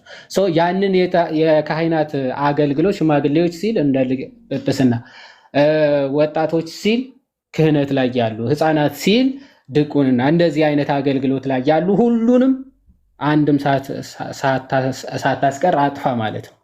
እንደዚህ አይነት አገልግሎት ውስጥ ያሉትን በሙሉ አጥፋቸው ማለት ነው። አንድም ኦኬ በእንደዚህ አይነት አገልግሎት ውስጥ ያሉ ከነ ልጆቻቸውም አጥፋ ማለት ነው። ምክንያቱም በአባት ምክንያት የመጣውን በደል ማለት ነው መቅሰፍቱ ነው ኃጢአቱ። መቅሰፍቱ ግን ወደ ልጆችም ይወርዳል። እስከ 3 እስከ 4 ትውልድ ድረስ አጠፋለሁ ብሎ እግዚአብሔር አምላክም ስለተናገረ ከመቅሰፍቱ እንዲማሩበት ኦኬ በሙሉ ልክ በኖህ ጊዜ ህዝብን ሁሉ ትውልድን ሁሉ አጥፍቷል አይደል? በሰዶምና በጎመራ ጊዜም ከተማን በሙሉ ከነ ልጆቻቸው አጥፍቷቸዋል። ኦኬ ለምን? ኦኬ የነሱ አገልጋዮች ኦፍ ኮርስ የጣዖት አገልጋይ ልጆች ሲያድጉም ጣዖት አገልጋይ ከሚሆኑ ጠፍተው በስጋ ጠፍተው በነፍስያም ቢሆኑ ለነሱ ይሻላል እና ከነ ልጆቻቸው አንድም አጥፏቸው ብሎ እግዚአብሔር አምላክ አዟል። ይህ ግን ከብዙ ትዕግስት የእግዚአብሔር ቁጣው ከትዕግስቱ ኦፍ ኮርስ የዘገየ ነው። እግዚአብሔር ለመዓት የዘገየ ለምህረት የፈጠነ ነው። ግን እግዚአብሔር ምህረት እንዲያደርግላቸው ብዙ ነቢያትን ባመጣ ቁጥር ነቢያቶቹን እየገደሉ እነሱን እያጠፉ ጣዖታትን የእግዚአብሔርን ቤተ መቅደስ የጣዖታት ቤተ መቅደስ እያደረጉ የሚወለዱ ህፃናትን ለጣዖታት መስዋዕት እያደረጉ እያቀረቡ በሚያስቸግሩ በእግዚአብሔር ላይ በሚያምፁበት ጊዜ እግዚአብሔር አምላክ ህዝቡን በእንደዚህ አይነት መልክ አጥፍቷል። ይሄ ግን የት ነው? ብሉይ ኪዳን። ሁልጊዜ ልንረሳው የማይገባው ግን ብሉይ ኪዳን ሁልጊዜ የስጋ ህግ ነው። ምክንያቱም በዛ ሰዓት መንፈሳዊ ቅጣት ሁሉም ወደ ሲኦል ተያይዘው ይወርዳሉ በመንፈሳዊ ህግ። በስጋዊ አይን ግን ኦፍኮርስ የእስራኤል ህዝብ እግዚአብሔርን በሚያገለግልበት ሰዓት በረከትን በምድርም ሰላም ሆኖ እንደሚኖሩ እግዚአብሔር አምላክ ዘዳግም አይ ቲንክ ከ27 አካባቢ ከ21 ምዕራፍ 21 ኦኬ ያወጣዋለሁ በኋላ በሰላም እንደሚኖሩ ሀብታቸውን እንደሚባርክላቸው በሚገባ ተናግሯል። ነገር ግን እግዚአብሔርን ሲያምፁ መጀመሪያ በረሃብ ሊቀጣቸው እንደሚችል፣ ከዛ ሁለተኛ አሁንም በዛ በበደላቸው ከጸኑ በባርነት እንደሚሰዳቸው፣ ከዛ እያለ የመጨረሻ 7ኛ ትዕግስቱ ወይም ደግሞ እስከ መጨረሻ ወደ እግዚአብሔር አልመለስም በእነዚህ ቅጣቶች ካላችሁ ግን የገዛ ልጆቻችሁ እስክትበሉ ድረስ ራሱ በረሃብ እቀጣችኋለሁ ብሎ እግዚአብሔር አምላክ በግልጽ ተናግሯቸዋል። እግዚአብሔርን ከተገዛችሁ በሰላም በጤና ትኖራላችሁ፣ ምድርም ሁሉ በረከት ታፈራላችኋለች ብሏቸዋል። ይህን ሁሉ የማትገዙ ከሆነ ጣዖታት የምታመልኩ ከሆነ ግን ኦኬ በምድርን ረሃብን፣ ቸነፈርን፣ ችግርን፣ ጦርነትን አመጣለሁ። ስለዚህ በአሕዛብ ነገስታት ሁሉ ይፈጇቸዋል እስራኤላውያን። የመጣው የሆነ ደካማ መንግስት የተባለ እንኳን መጥቶ አፈር ድሜ አብልቷቸው ይወጣል። ለእግዚአብሔር የተገዙ ሰዓት ግን ሺህ ነገስታት ዓለምን ያንቀጠቀጡ ነገስታት ቢመጡ ኦኬ በጣም በጥቂት ህዝብ ያሸንፋሉ፣ ድል ነስተው ይወጣሉ። ይሄ የአማሌቃውያንን ጦርነትም በሚገባ የታወቀ ነው አይደል? ሙሴ እጁን ይዘረጋል፣ በቃ አማሌቃውያንን ድል ነስቷቸው ይወጣሉ። በአንጻሩ ደግሞ እግዚአብሔርን ባልታዘዙት ቁጥር ደግሞ ግብፅ መጥቶ ወደ ባርነት፣ ናቡከደነጾር መጥቶ ባቢሎን የማይገዛቸው መንግስት የለም ማለት ሰው። ከዛ አንጻር የሚታይ ነው ታሪኩ። እንደዚህ ነው። ቃሉት ያሰማልን ያለ ቃሉት ያሰማልን። እውነት እዚሁ ላይ ራሱ ቅድም ብለዋል። ጥላ ነው የብሉይ ኪዳን የስጋ ህግ ነው፣ የአዲስ ኪዳን ደግሞ የመንፈስ ነው ማለት እግዚአብሔር አይቀጣም ማለት አይደለም። እሺ እግዚአብሔር አይቀጣም ማለት አይደለም። እግዚአብሔር ይቀጣል። በነገራችን ላይ እግዚአብሔር የሚረክሱትን እምቢ የሚሉትን ይበቀላቸዋል። እግዚአብሔር ቤቱን የሚያረክሱትን ይበቀላቸዋል። ያ ማለት እግዚአብሔር ፍትሐ እግዚአብሔር ነው። ፍትሐ እግዚአብሔር ማለት ፌር ነው። አምላካችን የሚሰራው እያንዳንዱ ነገር የሚያደርገው ደግሞ በእኛ አእምሮ ብቻ የምንገድብን ብቻ አይደለም የምንመረምረው ምርመራችን ግን ደግሞ በብሉይ ኪዳን ውስጥ አሁን እዛው በጥቅስ የተጠቀሰው ላይ ምንድን ነው ምልክት የሚደረግባቸው አሉ፣ ምልክት ደግሞ ያልተደረገባቸው አሉ። እግዚአብሔርን ቤተ መቅደስ ያጠፉት እግዚአብሔር ቤተ መቅደስ ያረከሱት እነሱ እንደሚጠፉ እነሱ ብቻ አይደለም፣ ሌሎችም በብሉይ ኪዳን ውስጥ ብዙዎችን መመልከት እንችላለን። በጣም ብዙዎቹ ጠፍተዋል። ለምን?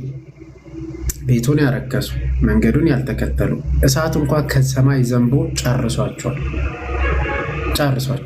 ለምሳሌ የሎጥና ቤተሰቡ ብቻ የተረፉበት ሁሉ ጠፍቷል። ለምሳሌ በብሉይ ኪዳን እንግዲህ የኖህ ቤተሰብና ኖህና ቤተሰቡ ብቻ ናቸው የዳኑት፣ ሌሎቹ ጠፍቷል። በእግዚአብሔር መንገድ አንሄድም ያሉት አንድ ላይ ነው የጠፉት። ስለዚህ ምንድነው ማስተዋል ያለብሽ?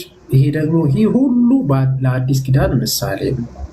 በአዲስ ኪዳን የዘላለም ፍርድ አለ፣ የዘላለም እሳት አለ። በብሉይ ኪዳን የስጋ ህግ ነው። በስጋ ሊቀጡ ይችላሉ። ሞት ሊሆን ይችላል። በቃ ሞትም፣ መቃጠል ይበሉ፣ መገደል፣ መወገር ሊሆን ይችላል። ይሄ የስጋ ናቸው። በስጋ ቀጥታ ህግ ተከትሎ የምታገኘው። በአዲስ ኪዳን ግን ከዛ ህግ ይበልጣል፣ ይጸናል። በጣም ነው የሚጸናው። በጣም ከባድ ነው የአዲስ ኪዳን በነገራችን ላይ። ለዛ ነው ንስሐ አብዝቶና ክርስቶስ የሰጠን እንጂ የአዲስ ኪዳን ይበልጥ ንስሐው ምህረቱ ብዙ፣ ምህረቱና ቸርነቱ ብዙ። በዛው ልክ ደግሞ የዘላለም እሳትም ከባድ።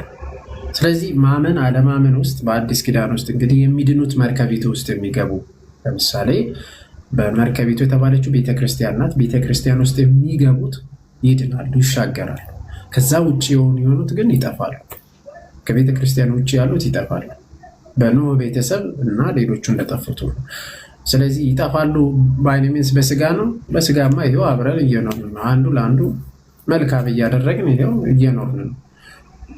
ለዛ ነው ሁሉም እየኖረ ያለው ስትመለከች። እግዚአብሔር ለምንድን ነው እኩል ፀሐይን ያወጣል፣ እኩል ዝናብን ያዘንባል አይደል? ክርስቶስ ያለን እኩል ፀሐይን እኩል ዝናብን ያዘንባል። በአዲስ ኪዳን የማያመልኩት አለ፣ ጣዖትን የሚያመልኩ አለ፣ የሚያጠፉ በጣም ብዙ ልናገኝ እንችላለን። ቅጣቱ ግን የት ነው ከተባለ በሰማይ የዘላለም እሳት ነው። እሱ ከባድ ነው ማለት ነው። ከዛ አንጻር ይታያል። እንዲያው ስለዚህ ያላመኑበትን በልጁ መልክ ያላዙትን ሰዎች እግዚአብሔር ይቀጣቸዋል። በብሉይ ኪዳንም መቅደሱን ያረከሱትና በሱ ከእግዚአብሔር ሕግ ውጭ የሆኑት እግዚአብሔር ይቀጣቸዋል ማለት ነው። እሺ ያዴ ይቀጥል። ቃልት ያሰማል። መኩሻችን ብቻ ላንብብላቸውና አይ ቲንክ ያው በብሉይ ኪዳን ያው የስጋ ሕግ መሆኑ ግን ሁላችንም አንርሳ። የስጋ ሕግ ሲባል ሁሌ አሁን ኃጢአት ቢሰራ አሁን ምንም አይነት ፊታችን ላይ ወይ ሰውነታችን ላይ ምንም ላይ ይታየን ይችላል። በብሉይ ኪዳን ኃጢአት እንኳን ቢሰሩ ወዲያውን በለምጽ መንደድ፣ ኦኬ፣ እዛው ስጋዊ ቅጣት ነው። ስጋዊ ኃጢአት ቢሰሩ ስጋዊ ቅጣት እዛው ኦልሬዲ መቀጣታቸው የማይቀር ነው። ሰው እግዚአብሔር አምላክ ግን ይህን ሁሉ በጣም ታግሰው ከትዕግስቱ ብዛት ብትመለከቱ ባይዘወይ ቅጣቶቹ ይህን ያክል እንዳልሆኑ የምትረዱ በሺህ ዘመናት የተፈጸሙ የእግዚአብሔር የቀጣቸውና ለትምህርት የተጻፉትን ናቸው መጽሐፍ ቅዱስ ላይ የምናገኛቸው። ይህን ሁሉ ዘመናት ግን ሲበድሉ ሲያጠፉ እግዚአብሔር አምላክ በምህረቱ እንደታገሳቸው ትመለከታላችሁ። ያልተጻፉ ዘመናት ሁሉ የእግዚአብሔር ምህረትን የሚያሳዩ ናቸው። ስፔሲፊካሊ በቅጣት የመጣባቸው ወቅቶችና ጊዜያቶች ግን ተጽፈዋል። ለምን? እንዲማሩባቸው። ዘሌዋውያን ምዕራፍ 26 ከቁጥር 1 ጀምሮ ቶሎ እያልኩ ላንብብላችሁ። እኔ እግዚአብሔር አምላካችሁ ነኝና ለእናንተ ጣዖት አታድርጉ፣ የተቀረጸ ምስል ወይም ሐውልትን አታቁሙ፣ ትሰግዱለትም ዘንድ በምድራችሁ ላይ የተቀረጸ ድንጋይ አታኑሩ። ሰንበታቴን ጠብቁ፣ መቅደሴንም ፍሩ፣ እኔ እግዚአብሔር ነኝና። ይሄ እግዚአብሔር በቃ እንድናከብርለት የሚፈልገው እግዚአብሔር አምላክ እችን ባይዘው ጣዖት አታድርጉ፣ ትእዛዛቴን ጠብቁ አለ። ስለዚህ በስርዓቴ ብትሄዱ ትእዛዛቴን ብትጠብቁ ብታደርጉትም አለ። እሺ ዝናባችሁ በወቅቱ አዘንባለሁ፣ ምድሪቱም እህሏን ትሰጣለች፣ የሜዳዋ ዛፎች ፍሬያቸውን ይሰጣሉ፣ የእህሉም ማበራየት በእናንተ ዘንድ እስከ ወይኑ መቁረጥ ይደርሳል። የወይንም መቁረጥ እስከ እህሉ መዝራት ይደርሳል። እስክትጠግቡም ድረስ እንጀራችሁን ትበላላችሁ፣ በምድራችሁም ላይ በጸጥታ ትኖራላችሁ አለ። በምድራችሁም ላይ ሰላምን እሰጣለሁ፣ ማንም ሳያስፈራችሁ ትተኛላችሁ። ክፉዎችንም አራዊት ከምድር አጠፋለሁ፣ ሰይፍም በምድራችሁ ላይ አያልፍም ይላል። ይህን ሁሉ በረከትን ያደርጋል ትእዛዛቱን ስትጠብቅ። እግዚአብሔር አምላክን ከሱ ውጭ ሌላ ባያመልኩ እስራኤላውያን። ጠላቶቻችሁንም ታሳድዳላችሁ፣ በፊታችሁም በሰይፍ ይወድቃሉ። ከእናንተም 500ውን ያሳድዳል። 5 ሰው ሆኖ ራሱ 100 ቢመጡ ያሳድዳቸዋል። 100ም 10,000 ያሳድዳል። ጠላቶቻችሁን በፊታችሁ በሰይፍ ይወድቃሉ። ማንም ጠላት ቢመጣ እግዚአብሔር መከታቸው ይሆናል። እስራኤላውያን ትእዛዙም ቢጠብቁ 5 ሆነው ራሱ 100 ሆነው 100 ሆነው 500,000 10,000 ሆነው ቢመጡ ጠላቶቻቸው በፊታቸው አይችሏቸውም። እስራኤላውያን ይህ የእግዚአብሔር ቃል ኪዳን ነው፣ ገብቶላቸዋል። ብዙ ጊዜ የተጠቀመውን አሮጌውን እህል ትበላላችሁ፣ ከአዲሱም በፊት አሮጌው ታወጣላችሁ። በጣም በበረከት ያትረፈርፋቸዋል እስራኤላውያን። የባለፈው ክረምት መብላቸውን ወይም መኸራቸውን በልተው ሳይጨርሱ አዲሱ መኸር ደግሞ ይመጣላቸዋል እግዚአብሔር። ኦኬ፣ በበረከት እንደዚህ ይጎበኛቸዋል። ይቀጥላል። ማደሪያዬንም በእናንተ መካከል አደርጋለሁ፣ ነፍሴም አትጸየፋችሁም ይላል። እግዚአብሔር አምላክ ሳይጸየፋቸው በመካከላቸው በታቦቱ መካከል ያድራል፣ ይገለጥላቸዋል። በመካከላቸውም ይሄዳለሁ፣ እኔም አምላክ ሆናችኋለሁ፣ እናንተም ሕዝብ ትሆኑኛላችሁ ይላል። ትእዛዙን ቢጠብቁ። ኦኬ፣ ባሪያዎቼ እንዳትሆኗቸው ከግብፅ ምድር ያወጣኋችሁ እኔ እግዚአብሔር አምላካችሁ ነኝ። የባርነታችሁን ቀንበር ሰብሬአለሁ፣ ቀና ብላችሁ እንድትሄዱ አድርጌያችኋለሁ። ይኸው እግዚአብሔር ሳያደርግም አይደለም ትእዛዙ ባይዘው እንደ አንዳንዶቹ አማልክት ተገዙኝ አምልኩኝ ምናምን አይደለም የሚለው። እግዚአብሔር አምላክ ከግብፅ ባርነት በተግባር አሳይቶ አውጧቸው ያወጣቸው እግዚአብሔር አምላካችሁ ነኝ። በኃይል በስልጣን በብዙ ተአምራቶች በድንቆች ከእስራኤል ባርነት ነፃ አውጥቷቸዋል። በቃ አምላክነቱን አሳይቷቸዋል። ፈርዖን እስኪደነቀ ግብፃውያን እስኪገረሙ ድረስ የእስራኤል አምላካቸው ኃያል ነው ብለው እስኪመሰክሩ ድረስ በድንቅ ተአምራቶች ከግብፅ ባርነት አወጣል። ይህ ብቻ አይምሰላችሁ፣ በምድራችሁ ሰላምን በረከትን አመጣለሁ ለእኔ ብትገዙ አለ። ዘንድ ስርዓቴን ብትጠብቁ ትእዛዛቴን ሁሉ እንዳታደርጉ ቃል ኪዳኔንም እንድታፈርሱ ነፍሳችሁ ፍርዴን ብትጸየፍ ይላል። ነገር ግን ይላል ኦኬ፣ ነገር ግን ባትሰሙኝ እነዚህን ትእዛዛት ሁሉ ባታደርጉስ፣ ይኸው አሁን ባያደርጉስ፣ ኦኬ እግዚአብሔር አምላክ ቸር ነው ብቻ ሳይሆን እውነተኛም ዳኛም ጭምር ነው አይደል? ኦኬ፣ እውነተኛም ዳኛ ጭምር ነው።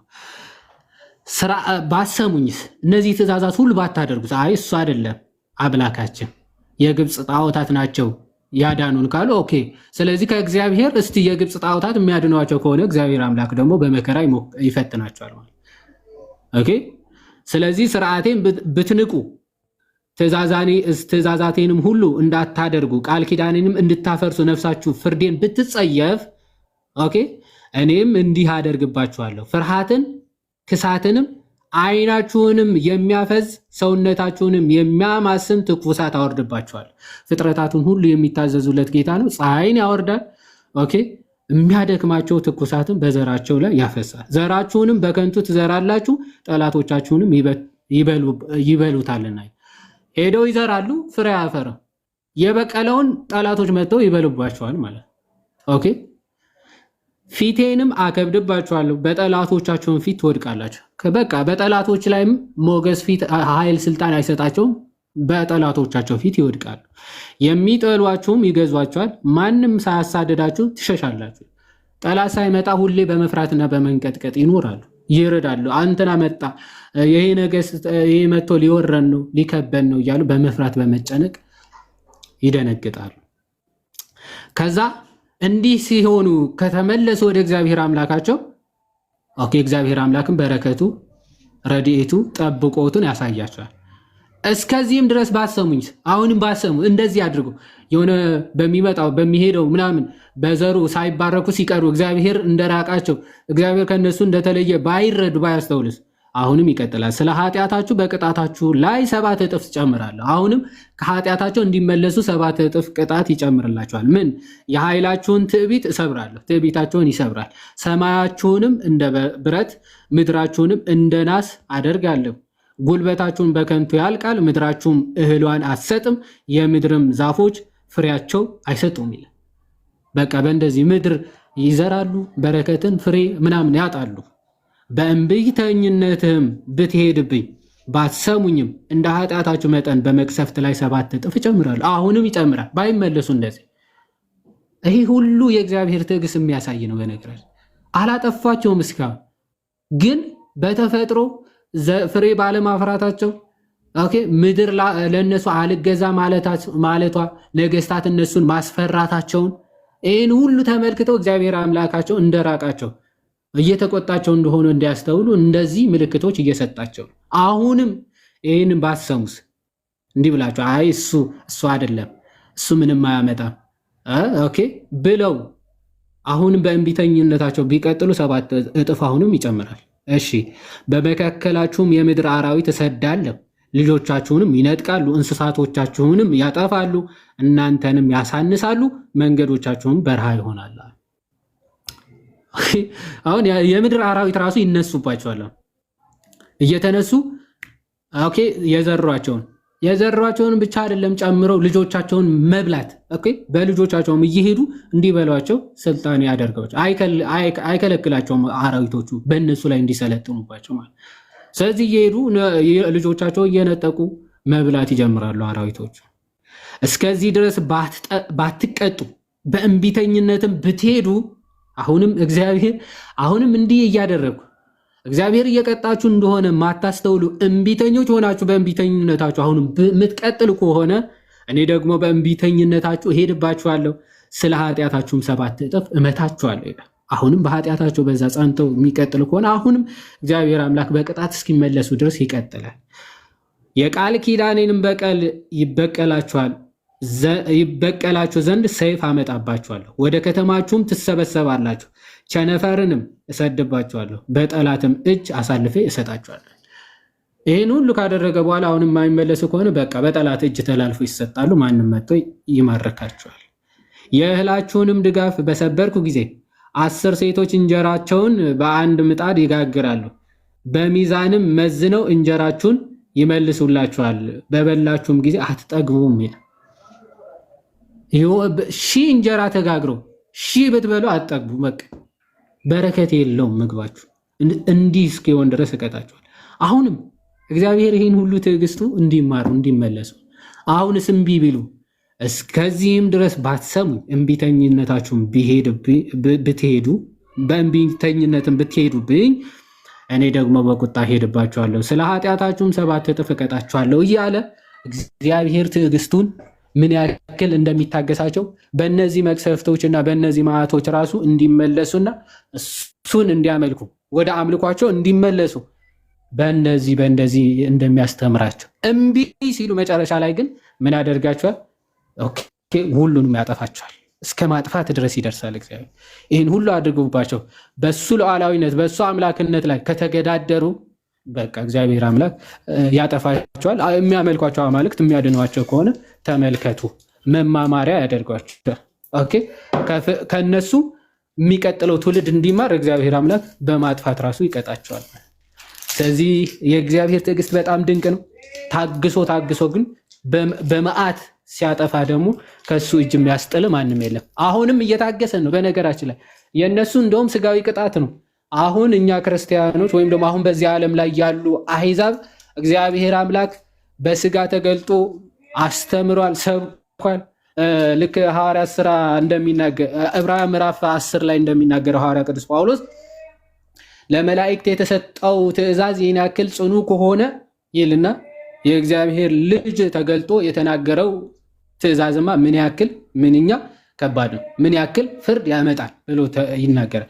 አሁን የእግዚአብሔርን ትእዛዝ በመላእክቶቹ በኩል በነቢያቶቹ በኩል የተነገረውን ትእዛዝ አፍርሰው አንቀበልም ብለው እምቢ ያሉትን በእንደዚህ አይነት መቅሰፍቶች የሚያጠፋቸው ከሆነ እግዚአብሔር አምላክ ወልደ እግዚአብሔር ሕያው የሆነ ራሱ አምላክ የሆነው ራሱ በስጋ ተገልጦ የሰበከውን ያስተማረውን እምቢ ያሉትንማ የሚጠብቃቸው ቅጣት ምን ያክል ነው? ለዛ ነው በትንሣኤ ጊዜ ለሰዶምና ለገሞራ ፍርድ ይቀልላቸዋል ተብሎ የተጻፈው። ኦኬ፣ ለሰዶም እና ለገሞራ በትንሣኤ ጊዜ ፍርድ ይቀልላቸዋል ከነዚህ ከአዲስ ኪዳን ሰዎች ይልቅ ማለት። አሁን በቸርነቱ በትዕግስቱ ዝም ሲለን ኦኬ፣ እውነተኛ ዳኝነቱን ከዘነጋን ፍርድ እንዳለ ምን ዘነጋ ከሆነ በትንሣኤ ቀን ለሰዶም እና ለገሞራ ፍርድ ይቀልላቸዋል። እነሱ ስጋዊ ፍርድ ነው ቅጣታቸው ሞት፣ በትንሣኤ ግን ፍርድ ሊቀልላቸው ይችላል። ኦኬ፣ ነገር ግን ያ ዘላለማዊ ፍርድ ግን እንዳያገኘን ልንጠነቀቅ ያስፈልጋል። ለዛም ትምህርትና ምሳሌ እንዲሆነን ተጻፈ ብሎ ሐዋርያ ቅዱስ ጳውሎስ አንደኛ ቆሮንቶስ መልእክቱ ምዕራፍ 10 ከቁጥር 1 ጀምሮ በግልጽ ይናገራል። ይህን በደንብ ልናስተውል ያስፈልጋል ማለት ነው።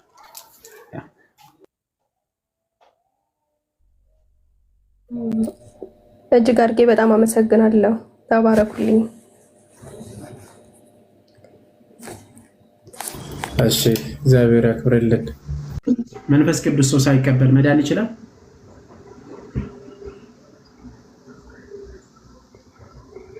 መንፈስ ቅዱስን ሳይቀበል መንፈስ ቅዱስን ሳያገኝ መዳን ይችላል? ሰው አይችልም። በቀኝ የተሰቀለው መንፈስ ቅዱስን ተቀብሏል፣ ወርዷል። መንፈስ ቅዱስ ማለት እዛ ጋር ክርስቶስ ኢየሱስን ተቀበለ እኮ አይደል? እኮ መንፈስ ቅዱስን ተቀብሏል፣ ወርዷል ወይ መንፈስ ቅዱስ ለቤተ ክርስቲያን? ጌታ ኢየሱስ ክርስቶስ መንፈስ ቅዱስን ልኮልናል። ኦኬ፣ ቤተ ክርስቲያን ተመስርቷል ወይ ነው ማለት መንፈስ ቅዱስን ልኮልናል ወይ? አይ ነው አይደል? ስለዚህ ምንድነው ማለት ነው? ኤክሰፕሽናሊ ያ ሰው ግን ድኖ አይተናል። ያለ መንፈስ ቅዱስ ሳይላክልን ይሄው በቀኙ የተሰቀለው እንደዚህ አይነት ሁኔታ ውስጥ እያለ ራሱ ምን አድርጓል ማለት ነው? ድነትን አግኝቷል። ስለዚህ ኤክሰፕሽናሎች ሊኖሩ ይችላል። አስተምህሮ ግን ዶክትሪን አይሆንም። ኤክሰፕሽናሎችን አምጥተህ ዶክትሪን ማድረግ አትችልም። አስተምህሮ ማድረግ አትችልም። መጀመሪያ መቀበል ያለብህ ትምህርቱ ወይም አስተምህሮቱ ዶክትሪኑ ምንድን ነው? ጌታ ኢየሱስ ክርስቶስ ያስተማረ ዘንድ ደግሞ አንዳንድ ኤክሰፕሽናሎችን ትቀበላለህ ማለት ነው። ጥያቄ ግን አልገባኝም። አሁን መንፈስ ቅዱስ ተቀበለ ወይ ስትል ምን ለማለት ፈልገህ ነው? ወይ ጸጋ ስጦታ ለማለት ፈልገህ ነው ወይስ ለምሳሌ ክርስቶስ ኢየሱስን ሲቀበል ነጣጥላ እየነገርከኝ ነው? ወልድን አብንና መንፈስ ቅዱስን አልተቀበለም እያልከኝ ነው? ምንድን ነው? አይደለም። መንፈስ ቅዱስ ለቤተ ክርስቲያን የተላከው መቼ ነው? ቤተ ክርስቲያን የተወለደችው አስተማሪ የተላከላቸው ለሐዋርያት መቼ ነው እኮ? እሱ ክርስቶስ ኢየሱስ በሚያደርግበት ሰዓት ነው። ከዛም በፊት መንፈስ ቅዱስ ወርዶላቸዋል? አልወረደላቸው። ጌታ ኢየሱስ ክርስቶስ ምን አላቸው? መንፈስ ቅዱስን እልክላችኋለሁ ከዚህ አትወጡ ነው አይደል? ከኢየሩሳሌም እንዳትወጡ ነገራቸው። አትወጡ መንፈስ በአባቶችን ከሄድክ ምንድነው የቤተ ክርስቲያን ውልደት የተወለደችበት። በነገራችን ላይ ያለ መንፈስ ቅዱስ ሰው መወለድ ይችላል? ዳግም የሚወለደው በመንፈስ ቅዱስ ነው አይደል? ስለዚህ ጌታ ኢየሱስ ክርስቶስ አረገና መንፈስ ቅዱስን ላከልን። መንፈስ ቅዱስን ላከልን።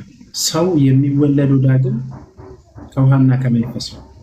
ዳግም መወለድ አለበት። ስለዚህ ጌታ ኢየሱስ ክርስቶስ ደግሞ ስቲል ሞቶ አልተነሳም። ያ ሰው በቀኙ የተሰቀለው ዳግምም አልተወለደም። ያ ማለት ያ አዳማዊ ማንነትን ጥሎ በቃ ክርስቶሳዊ ማንነትን ይዟል አንል። ለምን? ያ ሰው አልተጠመቀም፣ ከክርስቶስ ጋር አልሞተም። ይሄ ራሱ ገና ክርስቶስ ሞቶ አልተነሳም። ሞቶ ራሱ አልተነሳም። ገብቶሃል አይደል? ስለዚህ በቀኙ የተሰቀለውን ኤክሰፕሽናል ነው የምንሰጠው እንጂ ዳይሬክት ያ ሰው በቃ አይ ገና ወርደ ተጠምቀ እንትን ብለህ ጌታ ከተነሳ በኋላ እንደዚህ አይባልም። ኤክሰፕሽናል ተብሎ ማለት ነው። በዶክትሪናል ደረጃ የሚለውን ማየት አለብን። በቃ በዶክትሪን ደረጃ ሐዋርያ ሲያስተምሩ የነበረው ይሄ በጥምቀት ዙሪያ በዶክትሪን ደረጃ እስቲ መጽሐፍ ቅዱስ ይዛል አይደል? መጽሐፍ ቅዱስ ቆይ አሁን አጠገብ ይኖራል።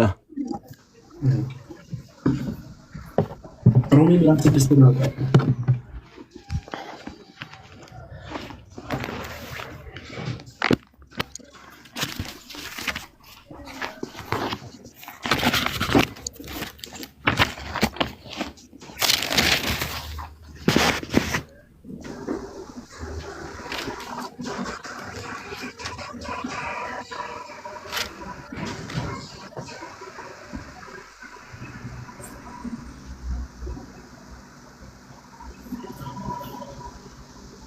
እሺ አወጣው። ሮሜ ምዕራፍ 6 ቁጥር ስንት? እሺ ከቁጥር 2 ተነስተን እያየን እንሂድ። እስቲ አንብበው ቀስ ብለህ አንብብ። እሺ እንትን እያደረግን ብሬክ ዳውን እያደረግን ከአንድ ጀምሬ ላንብበዋ። እንትን እንደ እንግዲህ ምን እንላለን የሚለው እንግዲህ ምን እንላለን? ጸጋ እንዲበዛልን በኃጢአት ጸንተን እንኑረን አይደለም ማለት ነው። እና አይደለም ለኃጢአት የሞትን እኛ ወደፊት እንዴት አድርገን በእርሱ እንኖራለን? በጣም ጥሩ። ለምንድን ነው ከክርስቶስ ኢየሱስ ጋር እዚህ ጋር እንትን እያደረግን ነው? ለምንድን ነው የሞት ነው ይላል? ለኃጢአት። ስለዚህ ለኃጢአት ሞተናል እያለ ነው። እስቲ ሞቱን ደግሞ ሲያብራራ እንዴት እንደሞት ያብራራል። ቀጥል አንብብ። የሞትን እኛ ወደፊት እንዴት አድርገን በእርሱ እንኖራለን? ወይስ ከክርስቶስ ኢየሱስ ጋር አንድ እንሆን ዘንድ የተጠመቅን ሁላችን ከሞቱ ጋር አንድ እንሆን ዘንድ እንደተጠመቅን አታውቁምን ይላል። ይሄ ምንድነው? እንግዲህ ክርስቶስ በአብ ክብር ከሙታን እንደተነሳ ከክርስቶስ ጋር ስንት እንሆን ዘንድ ነው የተጠመቅነው? አንድ እንሆን ዘንድ። አንድ ሰው ከክርስቶስ ጋር አንድ የሚሆንበት በምንድን ነው ማለት ነው? አብርሽ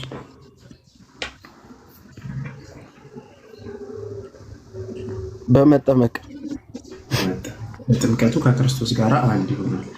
አንድ ሲሆን ደግሞ ምን ያገኛል? እስቲ ቀጥላ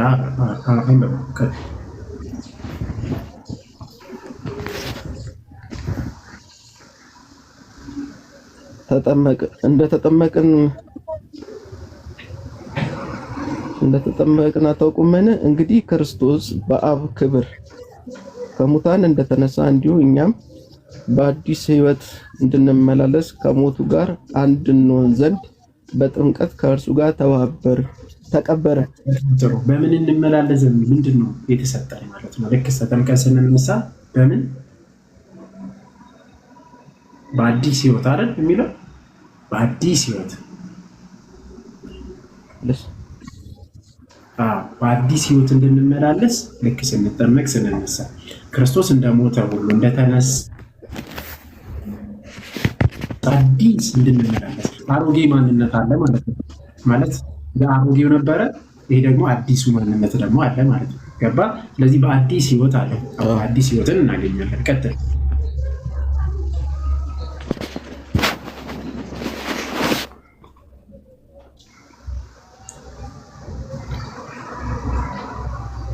ሞቱንም በሚመስል ሞት ከእርሱ ጋር ከተባበርን ትንሣኤውን በሚመስል ትንሣኤ ደግሞ ከእርሱ ጋር እንተባበራለን። እሺ ቀጥል። ከእንግዲህ ወዲያ ለኃጢአት እንዳንገዛ የኃጢአት ሥጋ ይሻር ዘንድ አሮጌው ሰዋችን ከእርሱ ጋር እንደተሰቀለ እናውቃለን። የሞተስ ከኃጢአቱ ጸድቋልና፣ ነገር ግን ከክርስቶስ ጋር ከሞትን ከእርሱ ጋር ደግሞ በሕይወት እንድንኖር እናምናለን። አብርሽ የሞተስ ከምን ጸድቋል ነው የሚለው? ከኃጢአቱ። ስለዚህ የሞተስ እኛ የሞት ነው በምንድን ነው?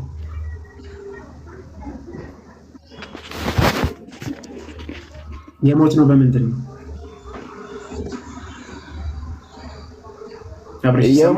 የሞት ነው። ይሰማል። የሞት ነው በምንድን ነው ቅዱስ ጳውሎስ ያለው?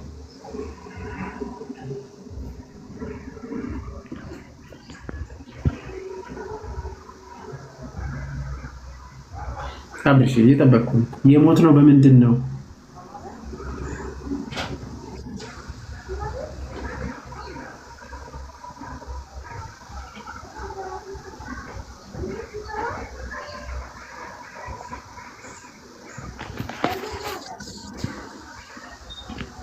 በጥምቀት አትለኝማ። አይ እኔ መልስልኝ፣ በምንድን ነው የሞት ነው በምንድን ነው? ጥምቀት መቀበሪያ ነው። የሞት ነው መስቀል ላይ ነው። የሞት ነው መስቀል ላይ ነው። ቅዱስ ጳውሎስ ምን ይላል እዛው ላይ? እስቲ በምንድን ነው የሞት ነው? ከእርሱ ጋር በተሰቀለን ጊዜ አይደለ? አይደለም። ከላይ አንብበው እስቲ ሞቱን እስቲ አንብበው ከላይ ቁጥር 3 ላይ ሞቱን በሚመስል ሞት ከእርሱ ጋር ከተባበርን አይደል የሚለው? ሞቱን በምንድን ነው የተባበርከው? ሞቱን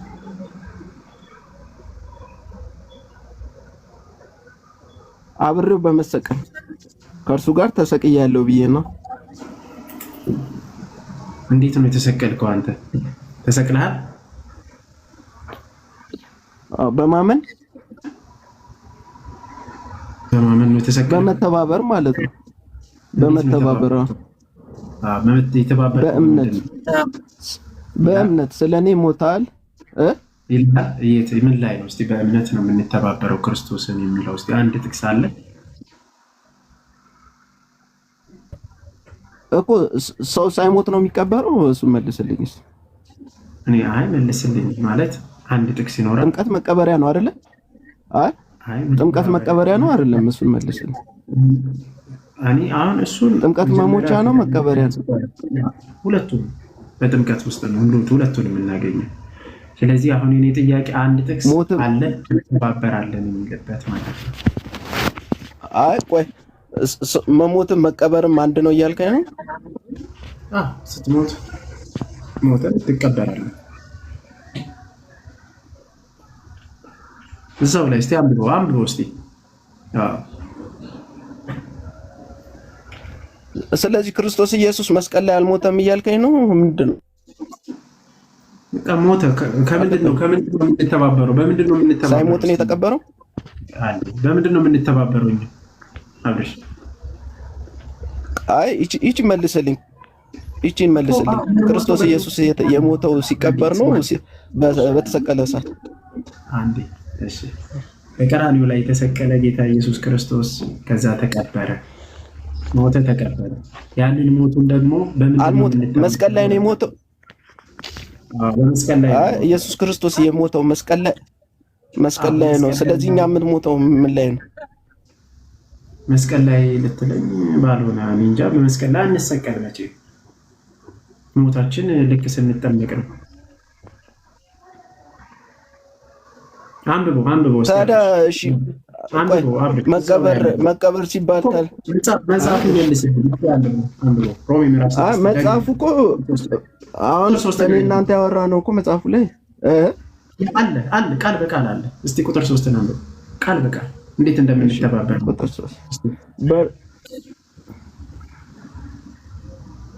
3 ላይ ከክርስቶስ ኢየሱስ ጋር አንድ እንሆን ዘንድ የተጠመቅን ሁላችን ከሞቱ ጋር አንድ እንሆን ዘንድ እንደተጠመቅን አታውቁምን? ይላል። እንግዲህ ከክርስቶስ ከምኑ ጋር ከሞቱ ጋር አንድ እንሆን ዘንድ ከሞቱ ጋር እንደተጠመቅን በምንድን ነው አንድ የሆንከው ይላል።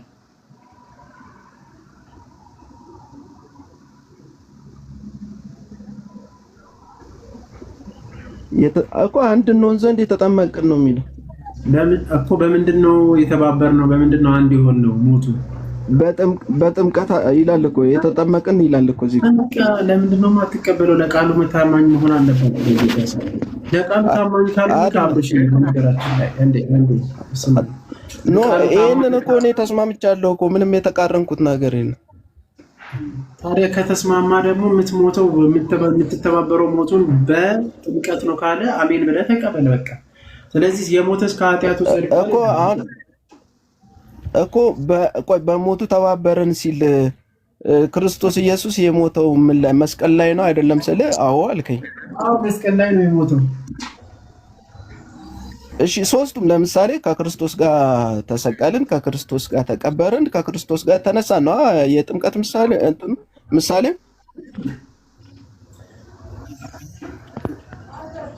ክርስቶስ ሞተልን ነው አይደለም? ሞተልን ከዛ ሞቶ ደግሞ ተቀብሮ ተነሳ አይደል? በቃ ሞቱንና መነሳቱን የምትተባበርበት በጥምቀት ነው አለ መጽሐፍ። በቀራንዮ ላይ እኮ ገባኝ። ሶስት ነገር ነው እኮ እዚህ ጋር ያስቀመጠው። እሺ ምንድን ነው ያስቀመጠው? መሞት አለ፣ መቀበር አለ፣ መነሳት አለ። እሺ መሞት በምንድን ነው የምትሞተው? አይደለ እኮ እኔ ጀምር እኮ በምንድን ነው የምትሞተው?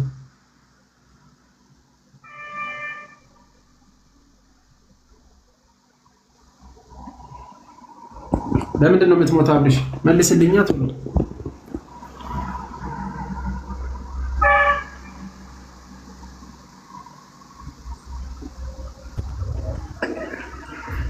አብርሽ መልስ። ይሰማል? አሁን መጣል። በምንድን ነው የምትሞተው? አናገርከኝ። አይ አብርሽ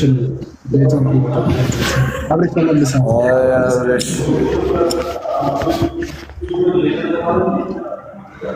መልስልኝ ዲያቆን መኩ። በምንድን ነው የምትሞተው? ምኑ ነው የሚመልስልህ? እየጠየቅኩህ ያለውን በምንድን ነው የምትሞተው? በምንድን ነው የምንተባበረው እኛ? በጥምቀት ምን አድርገን ከእሱ ጋር ሞቼ። በምንድን ነው የምትሞተው?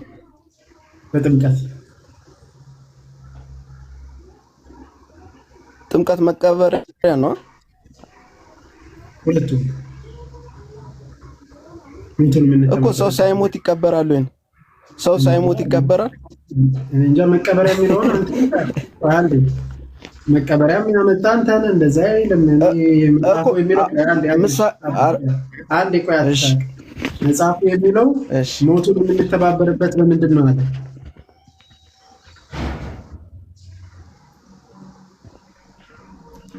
እኔ ልጠይቅ አይደለ? አንዴ መልስ እንጂ አብርሽ።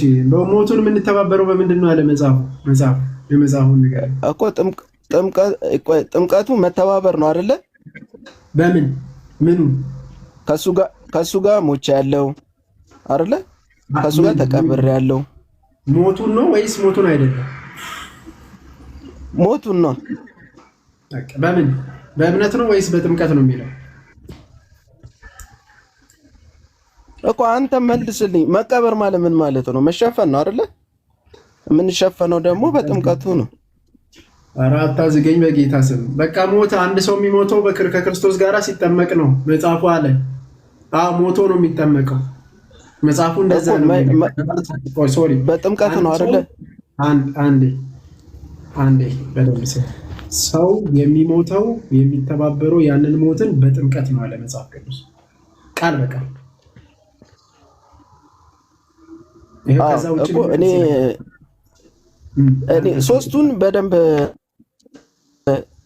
ሶስቱን በደንብ ስማኝና መተባበር ነው። ከክርስቶስ ጋር መተባበር ነው።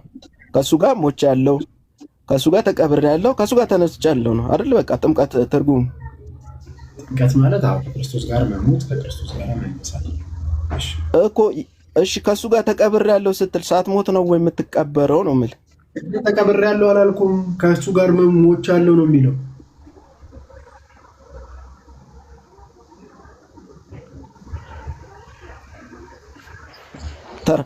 ተረድተኸኛል?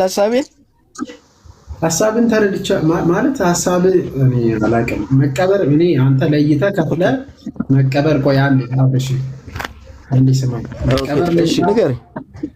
መቀበር ሌላ መሞት ሌላ አድርገህ በሁለት ከፍለህ እየነገርክኝ ያለው አንተ። መጽሐፉ ግን እየነገርን ያለው ነው መሞት ራሱ በጥምቀት ነው። እኮ እኔ እኮ አንተ አሁን ጨፈለከው፣ ሁሉንም አንድ ላይ ጨፈለከው። ማመኑንም ለምሳሌ መጽሐፉ ነው የሚለው እኔ አይደለሁም። መጽሐፉ ነው የሚለው እኔ አይደለሁም። እስቲ አንተ ራስህ በለ እኮ እምልህ አሁን ለምሳሌ መሞትንም መቀበልንም ለጥምቀት ነው የሚሰጠው መጽሐፉ። ለምሳሌ እኔ አሁን አመንኩ ከሱ ጋር ሞች በእምነት ከሱ ጋር ሞች ያለው ብዬ አምናለሁ። የት አለ መጽሐፍ ቅዱስ? እስቲ ጥቅስ እኮ ሰው ሳይሞት ይቀበራል ወይ ነው የኔ ጥያቄ። እኮ ሰው ሲሞት ነው የሚቀበረው። አብርሃም ጥምቀት ነው። ምንድን ነው እየቀለድክ ነው እንዴ? ኖ አይደለም፣ አይደለም። አንድ መጽሐፍ ቅዱስ ተሰጥቶ ዝም ብለህ እኔ ሳይሞት ነው የሚቀበረው 30 ጊዜ የምትለው ምንድነው? መሞቻም መቀበሪያ መነሻም ጥምቀት ነው እያለ ነው ሐዋርያ ቅዱስ ጳውሎስ ተባለ። አንድ ጥቅስ ሳይኖር ሎጂክ ይዘህ ሳይሞት ትላለህ። መሞቻው ጥምቀት ነው፣ የምትቀበረው በጥምቀት ነው፣ የምትነሳው በጥምቀት ነው። አለቀ። ይሄ ሐዋርያ ቅዱስ ጳውሎስ እየተናገረው። ጥቅስ ካለ ጥቀስና አውራ። አለበለዚያ 30 ጊዜ ያልተጻፈ ዝም ብለህ ሳይሞት ነው የሚቀበረው ትላለህ። በጥምቀት ይሞታል፣ በጥምቀት ይቀበራል፣ በጥምቀት ይነሳል። አለቀ። መጽሐፉ እንደዛ ይላል። ትቀበላለህ አትቀበልም? እኮ አሁን ለምሳሌ ከሱ ጋር ተቀበለው ምን ይያል? ምሳሌውን ተውና መጽሐፉን ብቻ መጀመሪያ መጽሐፉን ትቀበለዋለህ እኮ መልስልኝ። ከሱ ጋር ተሰቅያለሁ። መጽሐፉን ትቀበለዋለህ ወይ? መጀመሪያ ምን መልስልሃለሁ? መጽሐፉ የሚለውን ሳትቀበል መጽሐፉንም እቀበለዋለሁ እኮ። አሁን እኮ የእናንተ ንግግር እኮ ነው።